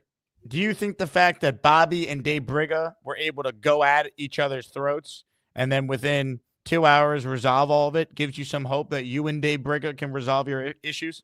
I don't have an issue with Dave Briga. So you got to talk to Dave. I have no issue with Dave Briga. He seems a little angry. He's picking fights with me and Bobby, but I don't have any issue To be fair, Bobby picked a fight with him. If Dave Brigger would like to come to my cookout, if you'd like to come to my house and watch football in my living room, he's more than welcome. I have no issue with Dave Brigger. Any issue is one way. So you're not concerned about his one-punch ability? I'm not concerned about his one-punch ability because I can control distance. And I'm not worried about his one-punch ability because why is he punching me in the face anyway? Because you don't think the moon landing's real. You offended him. Okay. I looked at the evidence and I said, nah. Like, did you ever see a hung jury? Some people looked at the evidence and said guilty. Others looked at it and said not guilty. Like, this is kind of what we have here. Like, I don't know why that would really offend you. It's not like you said you went to the moon. I called you a liar, right? I looked at the evidence that you said and I said, nah, this looks fake to me. I see. It's not more complicated than that. I'm not alone in this either. Not even close, by the way. Oscar writes in, the one punch is as fast as a bullet, some say. Timing beats speed every time. I mean, they call him one punch Dave Brigger. That doesn't intimidate you? No. Because you still have to have the skill set to land it. I think Dave can land it. I mean, he looks like a guy who can land the punch. Not on me. All right. If you say so. You still gotta I don't care how hard you hit. You still gotta be able to get inside and deliver it. I'm not gonna stand there in front of you and let you hit me if your nickname is one punch Brigger. We're not gonna do that. I just think you and Dave need to get on the same page here. He thinks the moon landing is real. He's 70 years old. I don't think I'm going to convince him now that what he saw 55 years ago or whatever it was fake. I don't think I'm gonna. And you're gonna have to really, really come up with some hard evidence to make me believe that someone went to the moon, walked on the moon, and then called the president of the United States from the moon when I can't make a phone call on my cell phone from 30,000 feet. How do you do it from the moon? It's so silly, but whatever. All right. Can you at least acknowledge that the phone call is fake? There's no way someone made a phone call from the moon. Can we acknowledge that? That's ridiculous. I don't know enough about the moon landing to comment about the phone call. Okay. Do you think if you went to the moon, you could take your cell phone in 2025 and call the president on a landline? Maybe. I've never been. What do you think? It's possible. Yeah. I bring my iPhone everywhere. And you can you make phone calls when you're flying from New York to Texas? Can you make a phone call at 30,000 feet? I don't know about 30,000 feet. You can't. You can make a phone call though when you take off, when you're in the air at the beginning. You still in the beginning, right? And then you get up so far, and now so that's 30,000 feet. How many millions of miles away is the moon? But you can make a phone call from there, but not 30,000 feet. Think about that. I mean, they have good Wi-Fi on the moon. In 1969, and they had great Wi-Fi. When was Wi-Fi invented? The day they landed on the moon. Yeah. I know Boomtown's already fact checked that, so I'll just wait for Boomtown to tell me when Wi-Fi was invented because I know he's already on that. There's Dave a Brigger says on he's not. Brigger says I'm not punching anyone. Gary, you are strange. All right, I mean that's not really an insult to me. Like it would be more insulting if you called me a normie than to call me strange. Like that's clearly that's not insulting to me. Like that's fine, Dave. Dave, I have no ill will towards you. I like you. I think you're a good guy. I don't know why you're picking fights with Bobby. Stuff like that. But there's no ill will towards Dave Brigger. He's a good dude. Look, it's just fascinating to me that Bobby starts doing your diet, and now he's vicious and getting into it with Brigger like you. I mean, the common denominator is anyone who does the Gary diet has beef with Dave Brigger. Not everyone, because Metro Funny hasn't had beef. Metro Funny doesn't really call in now. But there are lots of people who do my diet. It's not like just me. There's lots of people who eat carnivore diet, Lions diet. I see that. Yeah. There's a video. There's an Instagram account called Steak and Butter Gal, and it's a girl that only eats steak and butter. And she was eating steak and a stick of butter, like on her Instagram live. And Sarah from Australia was like blown away. Like she's eating a stick of butter. It's like, yeah, right, yeah. What? That's weird. But eating a candy bar, eating a Butterfingers is normal. Hold on. Somehow Bobby Midnight has escaped from the hole. He writes in, Gary, your diet is great. Thank you very much. Hey, Bobby, pipe down. Now Now look what you've done, Bobby. No more protection from the Asmaniacs. Had to pull you out of the chat and cast you down with the Sodomites. Some time in here will feel like you've been run over by the lane train. You understand me? You catch my drift? Give him another 24 hours to think about it.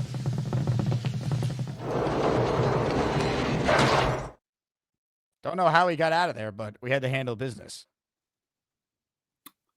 You got to get a better security system. Who does your security? It's supposed to be Big Fella. He's the warden, but he escaped. Falling asleep on the job, I guess, huh? Yeah.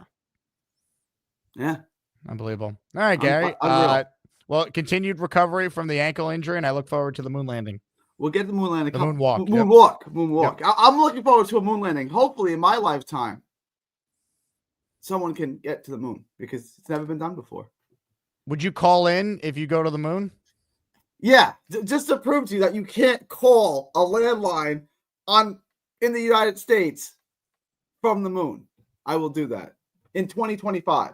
But we did this in 1960. It's just so crazy to me. Like, just as a kid, when they told me, like in school, that Buzz Aldrin and Neil Armstrong went to the moon. Lance Armstrong went to the moon. It's like, no, he didn't. That's cap. Like that's like Santa Claus and the Easter Bunny. But they try to keep the narrative going. Like, I never believed it, and the harder they pushed it, like just the less and less I believed it. And then you get older, you look into it, and then like you find out you're not alone. And polls show like almost 40% of Americans have serious questions about the moon landing. All right. Well, I guess we'll continue to do our own research, Gary. It's out there. It's out there.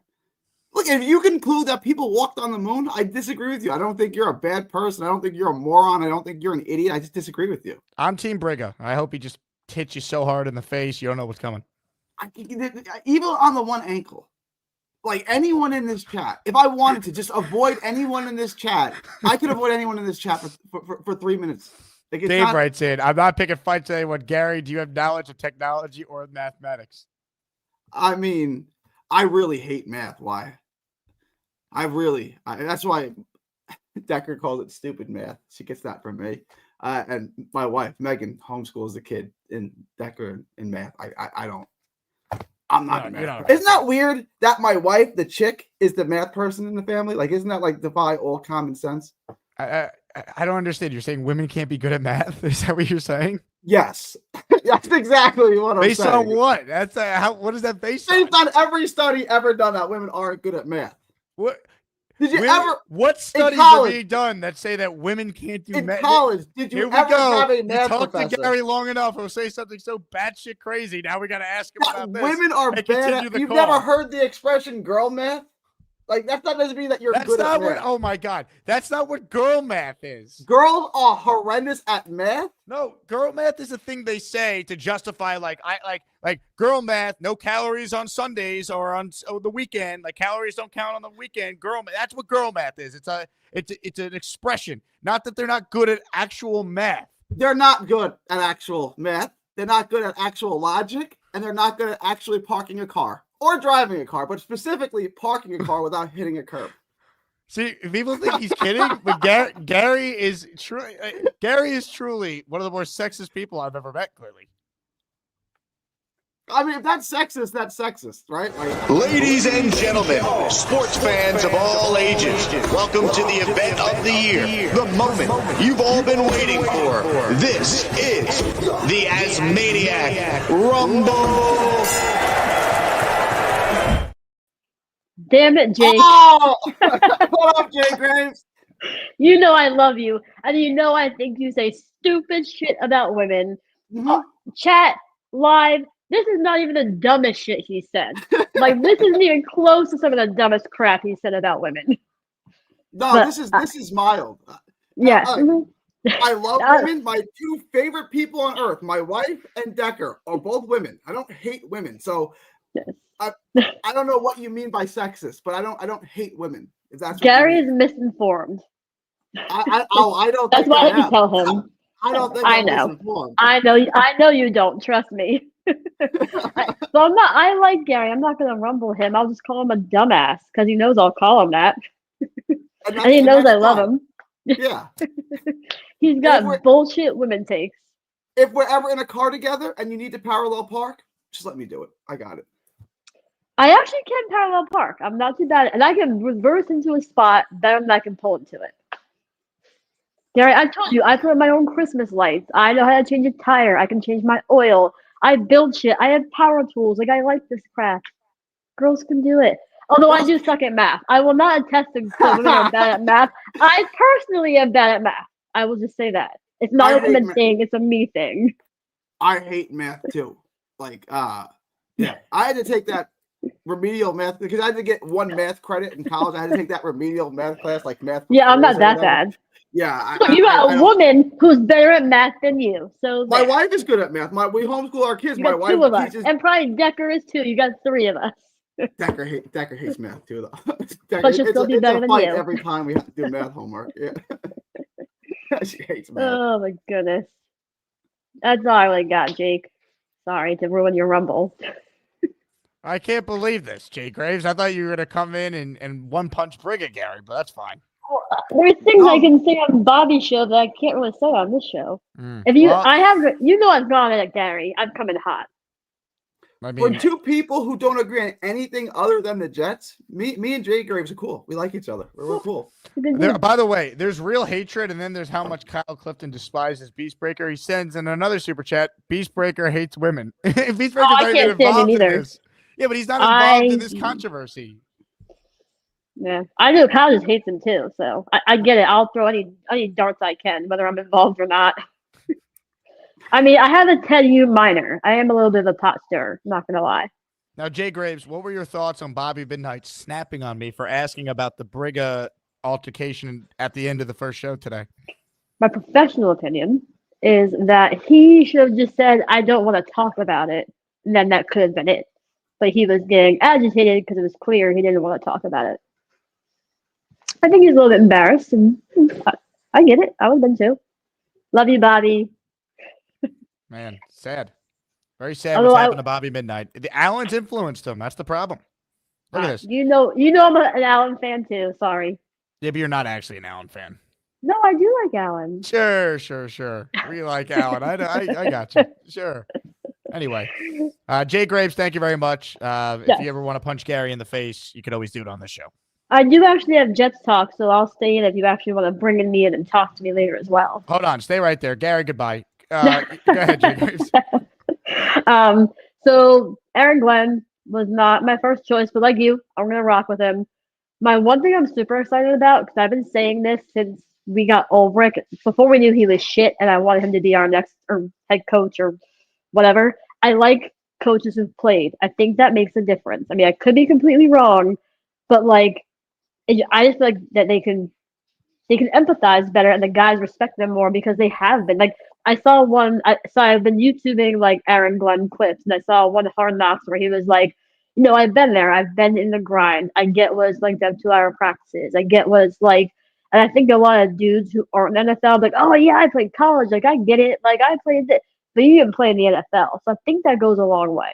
Especially with the Jets, right? Yeah. I mean, he was here when they sucked. And Yeah, he was here too. Like, on top of that. Yeah, I mean, there's a ton to like with Glenn. It's just, once again, it's a first timer, and you don't know. Like, they're due to hit on a first timer. Hopefully, it's him. Like, I wish we could fast forward and look into the future and find out. But he's qualified for the role. Like, the one thing I won't do is say, oh, how could they hire him? Like, he hasn't deserved the job. Like, no, he deserves the job. It's just a matter of, is he the right fit given where this franchise is? You could argue, yes. You could say they should have hired an experienced coach or an offensive coach. I get it.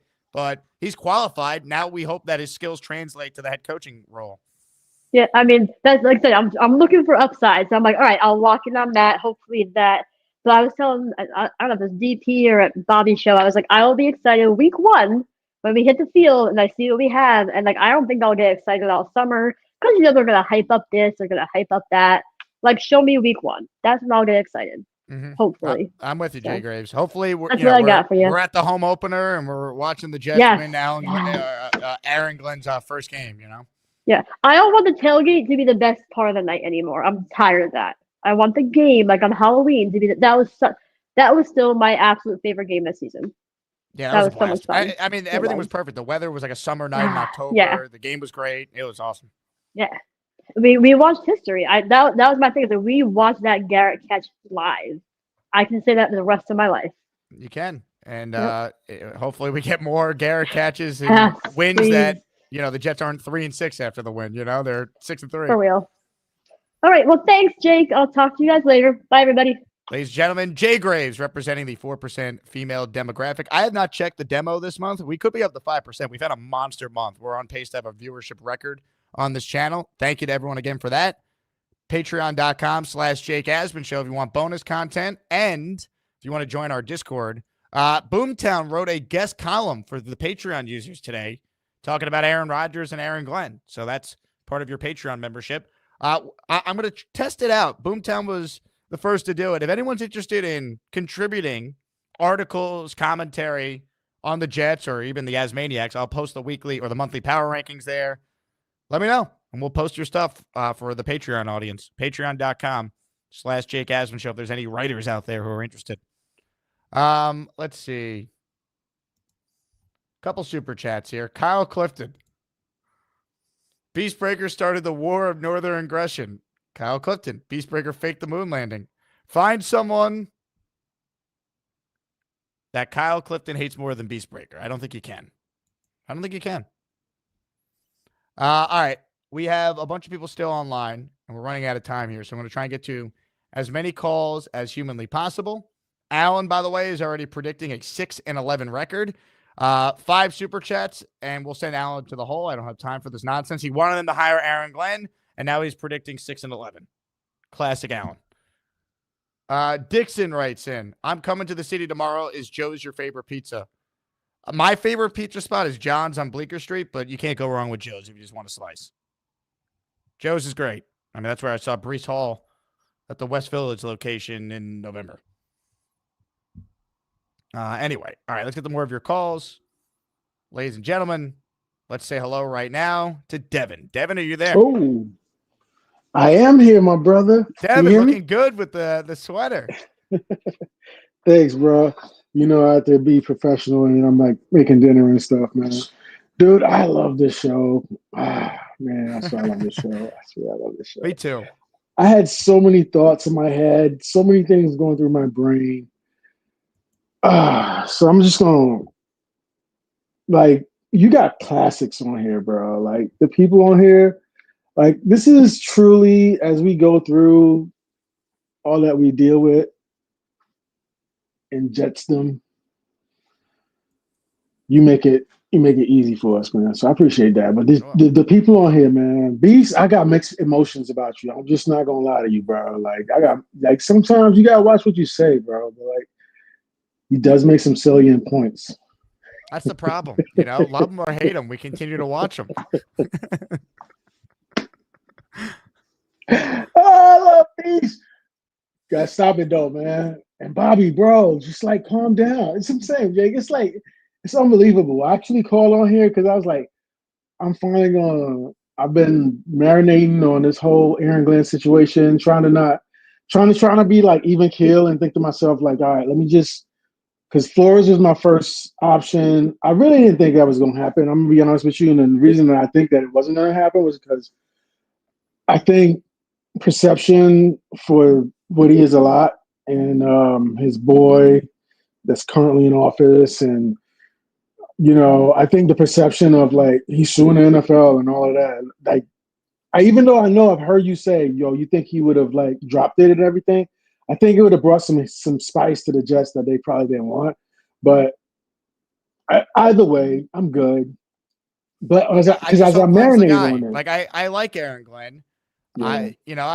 I just thought, look, Brian Flores, there's risk with him too. Just because he has experience doesn't make him a great coach. But right. You know what it is too? I really thought one of these guys would be someone that's been in the role before. And it feels like we're going to have a first-time GM and a first-time coach again. And it could work, right? But I would love to see some experience at GM. Like Thomas Dimitrov, I feel like would be perfect. And he doesn't appear like he's even getting a second interview. Brian Gain, another guy I'd be interested in. I don't know anything about the guys they're interviewing today. I hope they're good, but no one knows. bro. And I'm gonna tell you, like, because I'm a Jets fan. Because I'm a Jets fan, I'm gonna tell you. Last few days, I haven't felt bad about wearing this when I go outside. I live in VA, and it's super cold. It's cold right now, and for us right now, it's like real cold. I left upstate New York to come here, so it's super cold. But anyhow, I'm feeling good about rocking this. You know why? Because I'm like, we got a jet that has been a jet. Like all the things you pointed out, good, bad. He's a jet, and nobody knows what it is to be a jet other than jet players and jet fans. Like people can empathize and sympathize, however they want. Like, but unless you've been walking around wearing paraphernalia that says Jets for me in my case, 20 plus years, damn 30 plus years. What am I saying? Like, that's crazy. Like, but I feel like Aaron Glenn's gonna be that dude. I feel like he's gonna be that dude to help turn it around. So that's what I wanted to. That's my perspective. I got, regardless, what I'm gonna do, watch next season and be like, we suck. This is terrible. No, bump that. I want to see us win, and I want to see us go do things that we have never seen before in a positive light. Devin, I'm I'll done tell with you the what. negative. There's nothing I want more than next year for Aaron Glenn to be the guy that leads his team to the playoffs. Nothing, man. It'd be awesome. And hopefully when we do our group buy next year, do another game, and you bring your family, you bring your daughter Elizabeth, and we see a great Jet win. Hopefully, they're better than 3-6 after that night too. Devin was awesome, man. He sat right behind me at that game in our section. Good call, Devin. Love the sweater. A couple super chats here. We got to go quick with the remaining calls. This one is from Michael Levinson. Says, Jake heard Cohen signed an extension with Tampa to be highest paid OC. Now I hear he's back in Jacksonville talking. How do you sign the extension? Then are able to go back and interview. So in these extensions for non-head coaches, there's clauses that you can get out of it for a better job. So head coach would supersede the OC job of the Bucs. So that's how. Now, it would be pretty wild if they literally fired Trent Baalke just to get Liam Cohen to be the head coach, which could happen if it's true that Cohen is now back in the mix for Jacksonville. I mean, he literally agreed to stay, and now he's going back to Jacksonville, according to Schefter, to talk with them. Feels like you don't do that unless you're going to take the job. So they literally fired Baalke to get this guy to be their head coach, which makes sense, but it's pretty wild that you even kept Baalke in the first place. Tim Odenthal, that's our guy Tim in Fishland. Having a problem reconnecting to the Discord. I resubscribed. Tim, message me on Patreon. I'll send you the updated Discord link. I saw you did re-up, so I appreciate it. All right. Can we rapid fire through some calls? I see I want out. Beastbreaker wants out of the hole. Rat Diddy says, I need the beast. Rat Diddy, 10 memberships, and we'll unleash him, but he's in the hole right now. Alex is up next. What's up, Alex? Jake, what up? Listen, I'm getting excited about Glenn. It's amazing what a great hype-up video could do, right? But in reality, like, the more you read about him and you hear about him, I was listening to Schrager talk about him on, I don't even know what podcast it was, but it came up on my Twitter. I think what's going to set him apart from Saleh and really all the coaches that we've had since Rex is, like, he has an edge to him. Mm-hmm. Like, he's very authentic. Like, he's kind of gritty, and I think you need that in New York. Everyone since Rex, like, Bowles just had no personality, and that might work down in Tampa, right? But not going to work in New York. Gase didn't do anything right. Saleh, we thought we were getting this kind of guy, but he was like a fugazi, right? Or like you were talking about yesterday, he's a woozy, wazy. Like it was all like made up inspirational quotes. I don't think it ever really registered with the players from like a respect standpoint. Like they liked him, but they never really respected him. It didn't feel real. You know what I mean? It didn't feel real. Like Saleh talked a big game, said the right things, but like all gas, no brake. They were never aggressive. They were right. like. They were, I don't know, just Saleh wasn't a bad guy, but he was fraudulent with his mantra to how it translated on the field and the mentality the team played with, it felt like. Exactly. Yeah. And then with Glenn, it just feels more real. Like he's a straight shooter. And he's just going to command respect the way that Saleh didn't. And hopefully that's the difference. And hopefully Saleh did some things right? Like the players did like him, and he did get the defense to play hard. Glenn, I think it can just take it to the next level because of those other intangibles he brings. The fact that he played here at a high level, and just seems like more of a real and authentic dude. And yeah, I know I got to be quick, so that's really all I just wanted to bring to the table. I'm getting excited about him, and hopefully he's the guy. Right, we can only hope, but I'm starting to feel good. And then lastly, I was one of the 50 guys that got the membership. I think you were reading the names off really fast. Yeah. You made my name like even more Italian than it really is. I think you said Zoccalati, just Zoccali. But Alex I just thought that Zoccali, was got funny. it. Yeah, I thought that was funny. I just wanted to bring that up. But that was I good. love it. Well, I'm glad you got a membership, man. Everyone's getting one today. All right, appreciate it, dude. Have a good night. Alex, good call, man. All right, ladies and gentlemen, I just saw this. Holy crap. He's a free man, baby. Coach James, 10 memberships. The beast is free. Unreal. It's happened. Hey, a bail has been posted. Ladies and gentlemen, you want the beast? You're getting the beast.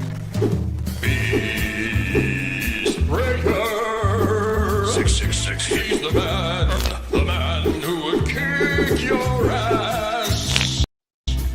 And then he's gabagoo. Beast, you're a free man for Gracias, now. amigos. Make sure you How we feeling here tonight? Feeling great? Thank Coach James.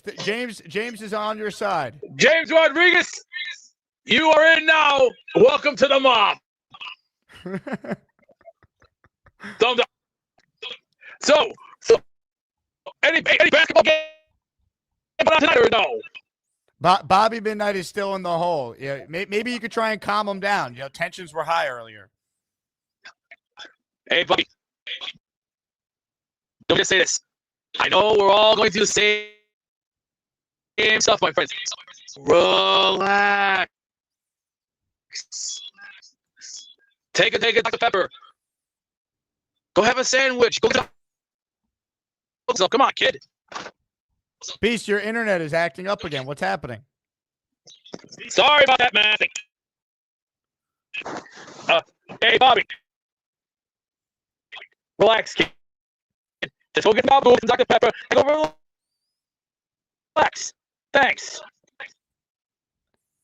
Beast, you make some great points. Unfortunately, the internet makes it tough, but I completely agree. Everyone's got to take a chill pill. You know what time it is? A Beast Breaker 666. I'm gonna take my fist and shove it up your ass, and then he gabagoo.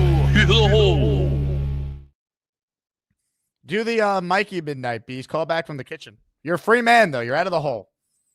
Bobby is still in the hole, though. And he's not even on hold to even go to him if he were to get released from the hole. Tim writes in, Jake, imagine how well this channel will be doing if the Jets were good. I will repeat what I said the other day. There's nothing I would love more than to be talking about the Jets playing this weekend as opposed to the hair on Bobby Midnight's ass or whatever else we're talking about. Gary talking about how women can't do math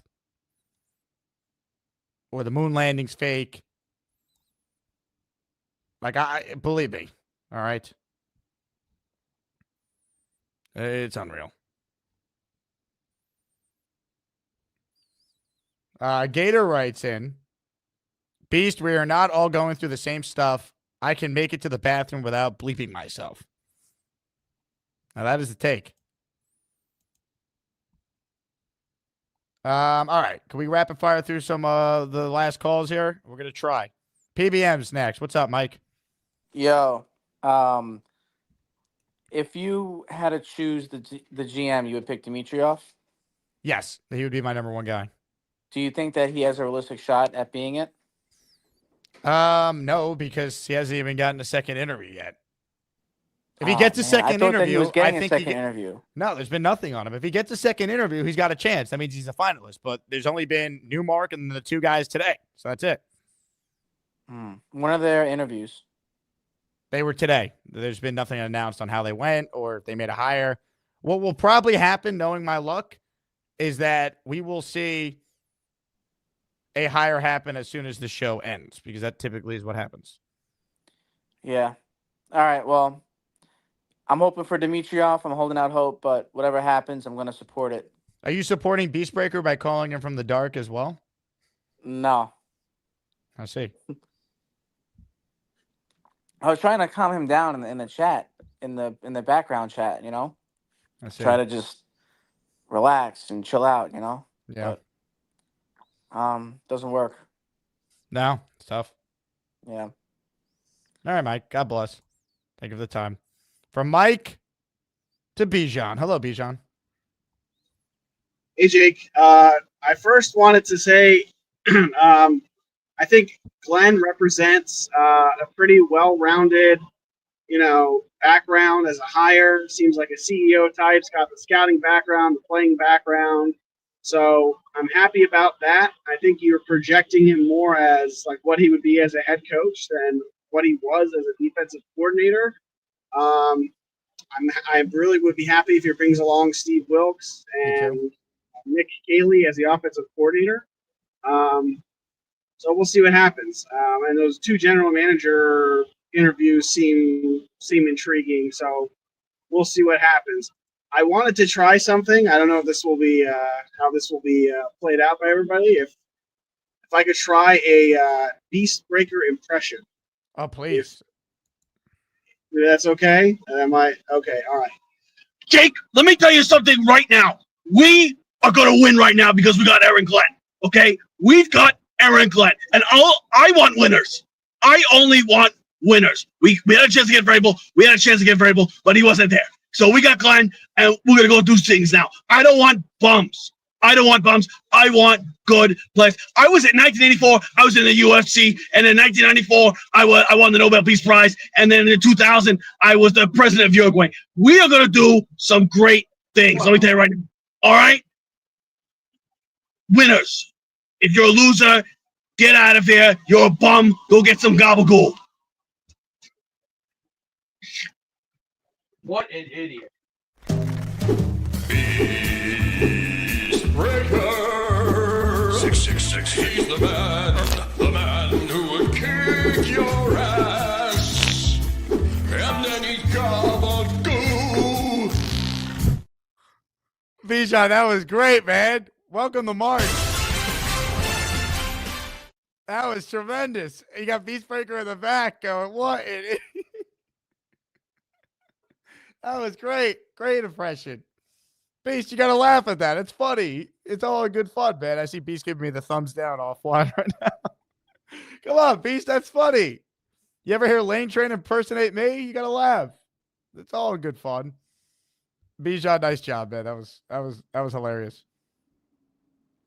Come on, Beast. Lighten up. That was good. We all can make fun of each other here. We're all family. A couple more calls left. Ladies and gentlemen, Barbarossa's next. What's up, Barbarossa? Hey, what's going on? I'm driving, so I look like a floating head. I wanted to talk about Aaron Glenn, but then I heard Gary. So just a couple of things. Women actually did the math to get the rocket to the moon. A woman named Margaret Hamilton and Kathy Johnson were two women that did that. So I don't know what the hell you're talking about, Gary. Anecdotally, the best math teacher I ever had was a woman. My sister-in-law has a doctorate in math. I don't know, and then, dude, I'm not a misogynist, but I have a wife and a daughter. That's like I have a black friend. I'm not a racist. That's ridiculous, Gary. You are crazy, dude.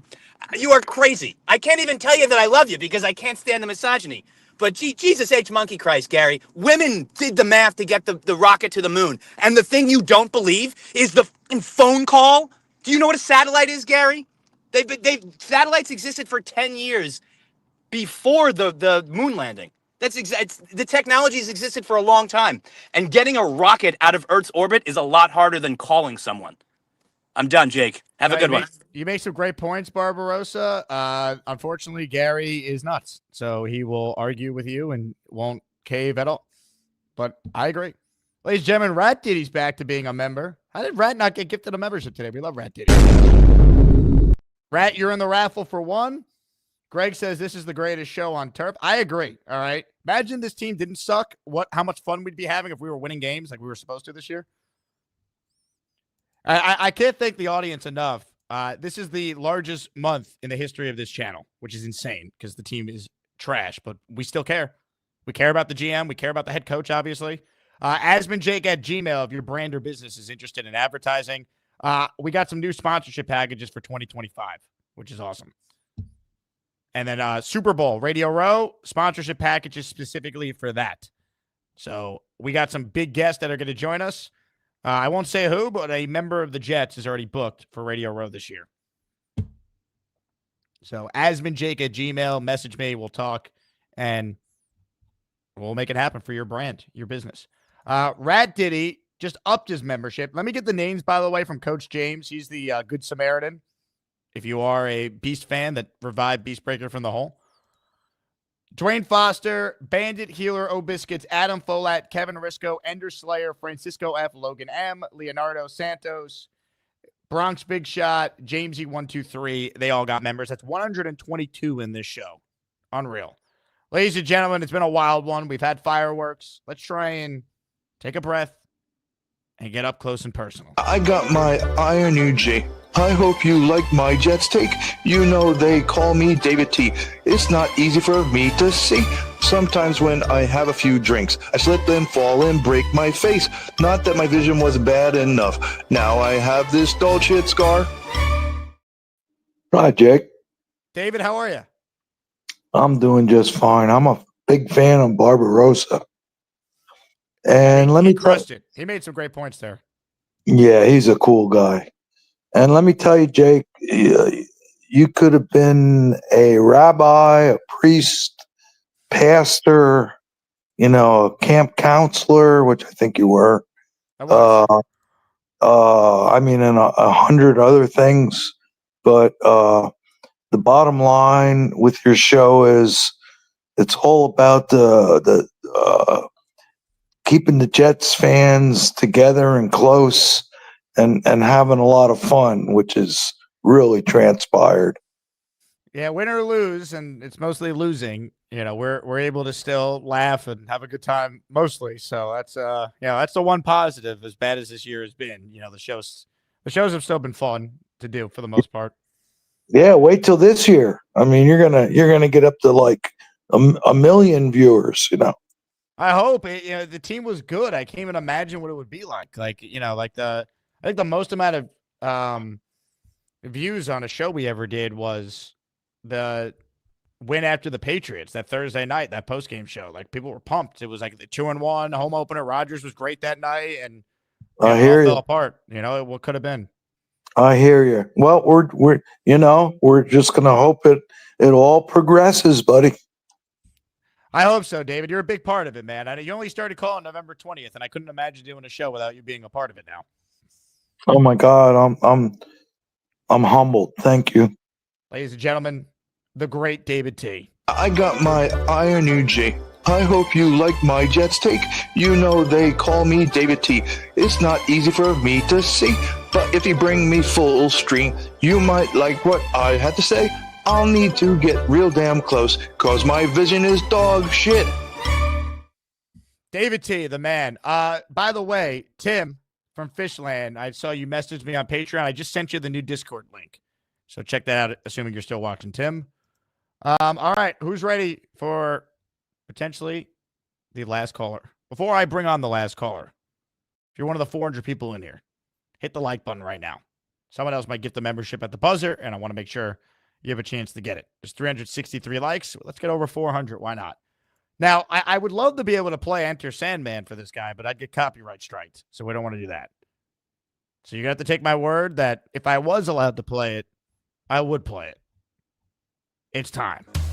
It's G-Span. Guess what? I'm still looking for a job, bitches. It's G-Span. I'm just going to rub my hands together all day. It's G-Span. There's a whole lot of DNA on this couch. Let's hear it for G-Span. Look, it's my dead neighbor that I didn't kill. Cheats fan. Yo, I love the energy. Thanks for making me the natural closer. I grew up watching baseball my life. Honestly, it was one of the Yankees World Series that got me into baseball during the 90s.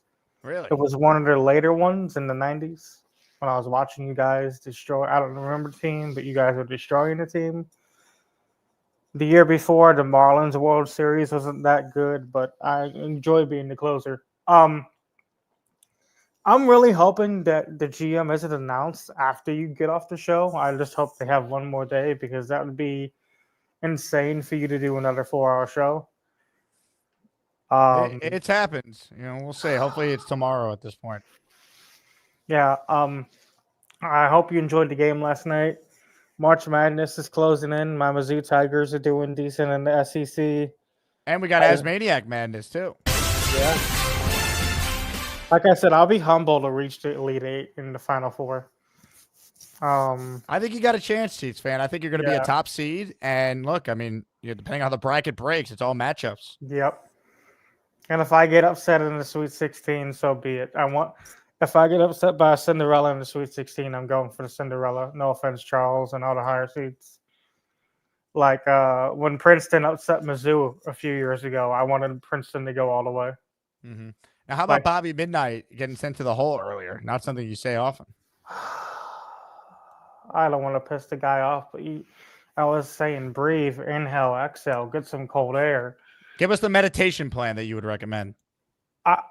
No meditation plan. I would be like, go outside, step outside, get some fresh air, breathe that cold air into your lungs, and then exhale. Breathe that cold air back into your lung and exhale. If it hurts, you know it's good because of that cold air. Once it hits your lungs, it's a common effect for me at least.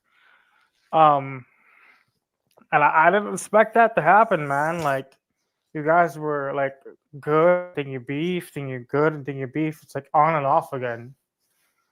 And I'm like, I don't like that, but I'm like,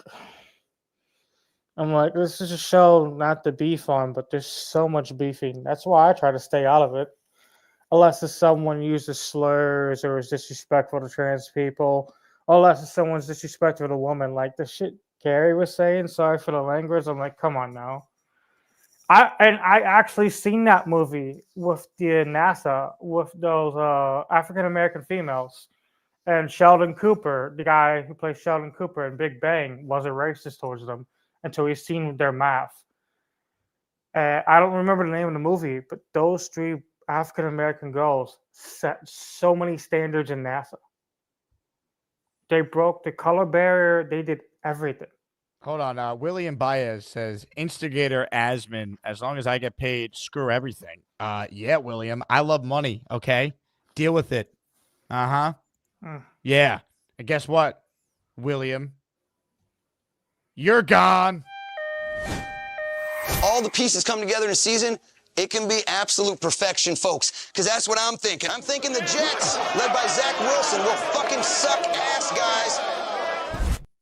Sorry about that, Chiefs fan. William rudely interrupted your call. It's your show. If you wanted to start cursing out chat, you can start cursing out chat for all I care. No, I love the chat, but William was, he was offended that I'm a capplefish, to quote Bobby Midnight. I mean, here's the thing. I try not to get put in the hole because I don't like that. As a kid, I was always taught if you go in timeout, you're pissing off God. That's how far of a religious family that I had. You're a man of God, as they say. No, not a full man of God, because half man of God. Well, let's just say that because God says turn the other cheek. But if someone starts to get sexist in here, I'm just gonna push them into a meat grinder. So would you push Gary in a meat grinder? I'll push Gary into the mental hospital so he can get some meds. Yeah, that might be a good idea. Come on, I mean, you probably have some brain damage after getting hit by that car. Don't mean to beef with you, Gary, but get your head checked, man. I'm like, now I think he got hit in the ankle, though. Yes, but if you fall, if his head hit the ground, you still get concussion. That's how I got my concussion. Interesting. When I got clipped by a car. At one point. That's right. You told that story that you got clipped as well. Yeah. And the thing is, concussion and all, I still ran like a half mile just to get home, and I collapsed right in front of the stairs. And my uncle's like, "You dumbass, you should have just stayed there." And because if I did that, if I would have stayed there, I wouldn't have spent the night in the hospital getting plasma and all that shit. So I was gashing. I see. I'm just hoping everything goes well for you guys. We're hoping everything goes well for you. We want the Chiefs to win this week. I don't want Jake, if we let you down, I don't want to be in any hole or any timeouts or any trouble if we can agree to that. look, we're all on the Chiefs side for this 1 week, and we're rooting for the mustache of Andy Reid. Yes. The arm of Mahomes, the hands of Kelsey. We're ready to Yep. go, baby. I'm keeping up. None of our players, all of our players are good to go by the looks of it. That's good. Are you good to go though? I am. I gave you my PayPal information if you wanted to send that over today, tomorrow. Well, tell me what your game day routine is. Like what game day snacks you get. I already got Doritos. I know I shouldn't be doing this on my diet, but Doritos were buy 3 family size bags, get one free, and they were all $4.99. And then if you got 4 with the free, they went down $1. I got my Triscuits, I got my pizza, I got steaks I got my steaks in the freezer. My friend dropped by. I got the vegetables and all that. What I'll probably do is just get a small bag of wings and some fries and some salad. And that's probably no more than $30, $40. All right, I'm gonna send you money for all that. All right, on Thank me. We're rooting for the Chiefs this week. I want you to have a phenomenal viewing experience on Sunday. Thank you. And the thing is, when I order stuff, I try to make it last. Like that bag of salad, when I buy a small bag of salad, it's all gone unless if I forget to eat it, I toss it. But like for me, for my own salad, I will beast. For me, if I do steak, I get like those I can't pronounce it. It's the Giordano. It begins with a G, but it's a mushroom brand. It comes in a jar. Hey, can I put your PayPal in the chat for those who also want to contribute to the Oh Chiefs no. You don't want free money? That Biden's $600 PayPal law is still in effect. I don't want to pay taxes. I don't think you're gonna get $600. Oh no, it's fine. I'll just take from you. Just don't put it in there. All right, here's what I'll do. Chiefs fans very humble. If you Venmo me, Jake-Asman, it will go to the Chiefs fan game day food fund. Yeah, I'm going to send them $50 at least, and we're going to raise some money for Chiefs fan to have the AFC Championship party of his life. Like, I'm going to say this. I don't need more than $150. Anything that goes over $150, just put it as a donation to the raffle, so people walk away with stuff.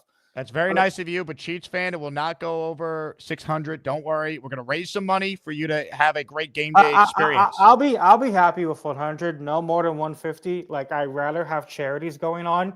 We've got this cold coming in, and I'd rather people donate to the people who don't have stuff. Like, the shelters don't have enough stuff to keep people warm these days.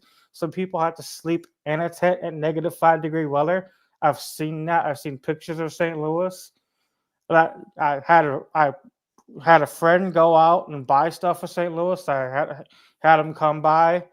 I had a whole bunch of gloves I've had since I was like knee high, and a whole bunch of stocking caps I had since I was knee high. I gave those to my friend. Like, I gave jackets that I've had for years because I have a giant suitcase of old winter stuff that I can't fit, and I gave my friend that giant suitcase that weighed 20 pounds. Wow. Chiefs fan, you're not going to believe this. Someone just sent me a Venmo for $1,000 for you. Oh, I'm good. Here's the thing. I got that trust fund. I'm good. I'm just kidding. That didn't happen, but your reaction to that was so nonchalant that is actually incredible. Well, here's the thing. I grew up poor. I rather have the poor and I rather have someone raise $1,000 for Connor to go to games. Like, come on. I'm like, I grew up poor and I'm happy and humble with what I got. Well, I'll tell you what, Chiefs fan, I got your expenses covered for your game day party. And if anyone wants to contribute, Venmo me so YouTube doesn't get a cut of it. And it will go to the Chiefs fan game day fund. And he could donate the rest to charity and do whatever else he wants with it. So here's the thing. I'll just take 150 and whatever's left over, we'll talk to a charity it can go to. Because I don't want to take more than 150. Because I believe I want to give back to the people. It's like I'm always with the giving because I didn't have shit until I was age 27, until I finally had a stable job, and then I messed up my back like a few years ago, and now it's finally killing me. I rather have other people happy during this time of the season, even though I don't speak to 7% of my family now after the fallout. I just rather have other people happy, and I Did don't. you say 7% of your family or 70? I only speak to 7% of my adopted family and 70% of my birth family. So you did the math on this, and it's 7% and 70% for the. Yeah, because my birth family, I just started talking to them more after I had a fallout. Ladies and gentlemen, let's give a huge shout out to listener Gabriel, who legitimately became the first person to contribute to the Cheats Fan Fund. We're up to $70 raised. Gabriel just sent $20. I'm sending 50, so we're at $70 so far, Cheats Fan. Yeah, I have a PayPal. I don't do anything other than PayPal. Don't worry, for I got multiple your reasons. PayPal. You have my word that all the Venmos Yeah, that I get will go to you. And nothing more than 150, like I said. Just give it back to the community if you have to, or give it back to the people. I just want everyone to Hennessy be happy. Heisman's the one who did it. Thank Hennessy. He was the one who Thank you, did it. Hennessy. I just want if someone were to come over and hand me Hold on, $1,000, Cheats Fan. Hold on. I have to drink some Hennessy because Hennessy Heisman is supporting yes, you. do Stand that. by. Go ahead. So if someone was to come to me and gave me $1,000 and say, use this wisely, I would put $250 aside, pocket 100, and then immediately go to the animal shelters around town and see if they need anything for the animals, or contact the St. Louis shelter. What can I drop by? Or contact the shelter in Belleville, on the bad side of Belleville, which is like an hour away from me. Cheats What do Fan, these I got to people need? run, but I want you to know that you're a true American hero, okay? Thank you. It's Cheats Fan. Guess what? I'm still looking for a job, bitches. It's Cheats Fan. I'm just going to rub my hands together all day. It's Cheats Fan. There's a whole lot of DNA on this couch. Let's hear it for Cheats Fan. Look, it's my dead neighbor that I didn't kill. Incredible. Cheats Fan, I don't care what you say. You could buy the expensive wings and all the chips because Jet fans for Cheats fans on Sunday. So we're making sure you have a great Super Bowl viewing experience or AFC Championship experience. Let me get to the last couple Super Chats here. First things first, Melissa, thank you for being a channel member. Welcome aboard. I think I didn't flag the comment, but she said long time coming. So welcome aboard, Melissa. I'm assuming you're part of the 4% female demographic. Tim says the refs with the flags are ready for Mahomes. That's right. We're all Chiefs and refs fans on Sunday. Devin says, Jake, I put you on speaker because I kept laughing. We're loving the show. I told her she needs to subscribe. Oh, is Melissa's your wife? That's great. Yeah, that's right. I know Melissa now. It's all coming back to me. That's awesome. Member of the 4%, Devin. Love that. Kyle Clifton, $1,000 in 20 days in the hole. Man, Kyle Clifton just can't stand Beastbreaker. Sad. Oscar the Grouch with a Canadian 99 cents. Izzy writes in with a super chat. Will the Chiefs be grilling? And if so, what techniques will it be using? We will get into the grilling techniques as next call, Izzy. Good super chat. Last week it didn't happen due to a grill issue, I believe he said earlier this week. Anyway, I think I just got another Venmo. Let's see. Which Asmania? Listener Matt, another $20 to the Cheats Fan Fund. So I'm in for 50, Cheats Fan, and we just got 40 already raised for you. So that's $90 for your viewing experience on Sunday. Awesome. Anyway, thank you all for the show or for watching the show. We're back tomorrow or maybe tonight if there's breaking news with the Jet GM, which wouldn't surprise me if that happens because it's the Jets. I want to thank the audience again. Tune into the show earlier, the first hour. If you got in here late, Matt O'Leary and I chopped it up for the first hour. Beningo was on this morning. One of the funnier Joe B spots ever. So check it out. A lot of Jets, but also some Met, Pete Alonso, Baseball Hall of Fame stuff. And Joe told a couple stories that I haven't even heard Joe tell before. And I basically have heard Joe tell so many of the legendary stories since he's been an on-air host. Anyway, thank you to everyone who gifted a membership. Incredible amount of members today. Super chats, all that. Everyone who's in on the Venmo for Cheats Fan. Jake-Asman if you want to support the Cheats Fan Fund. Jet fans for Cheats Fan this week. All right, have a good night, everybody. We're back tomorrow or maybe tonight when the Jets hire a GM 30 seconds after the show ends. Go Jets, everybody. Take us out of here, Boy Green. So we're going to get into all of it here. Again, my name is Paul Eston Jr., a.k.a. Boy Green. I'm the New York Jets digital reporter for Heavy.com. We come 2 hours after every final whistle here for the post-game show. And I'm going to be honest. The only good thing that happened to me late tonight, early this morning, was making sweet, passionate love to my fiance, which I did after the article was written and that kind of stuff. That's the only good thing that happened. Not great. Terrible.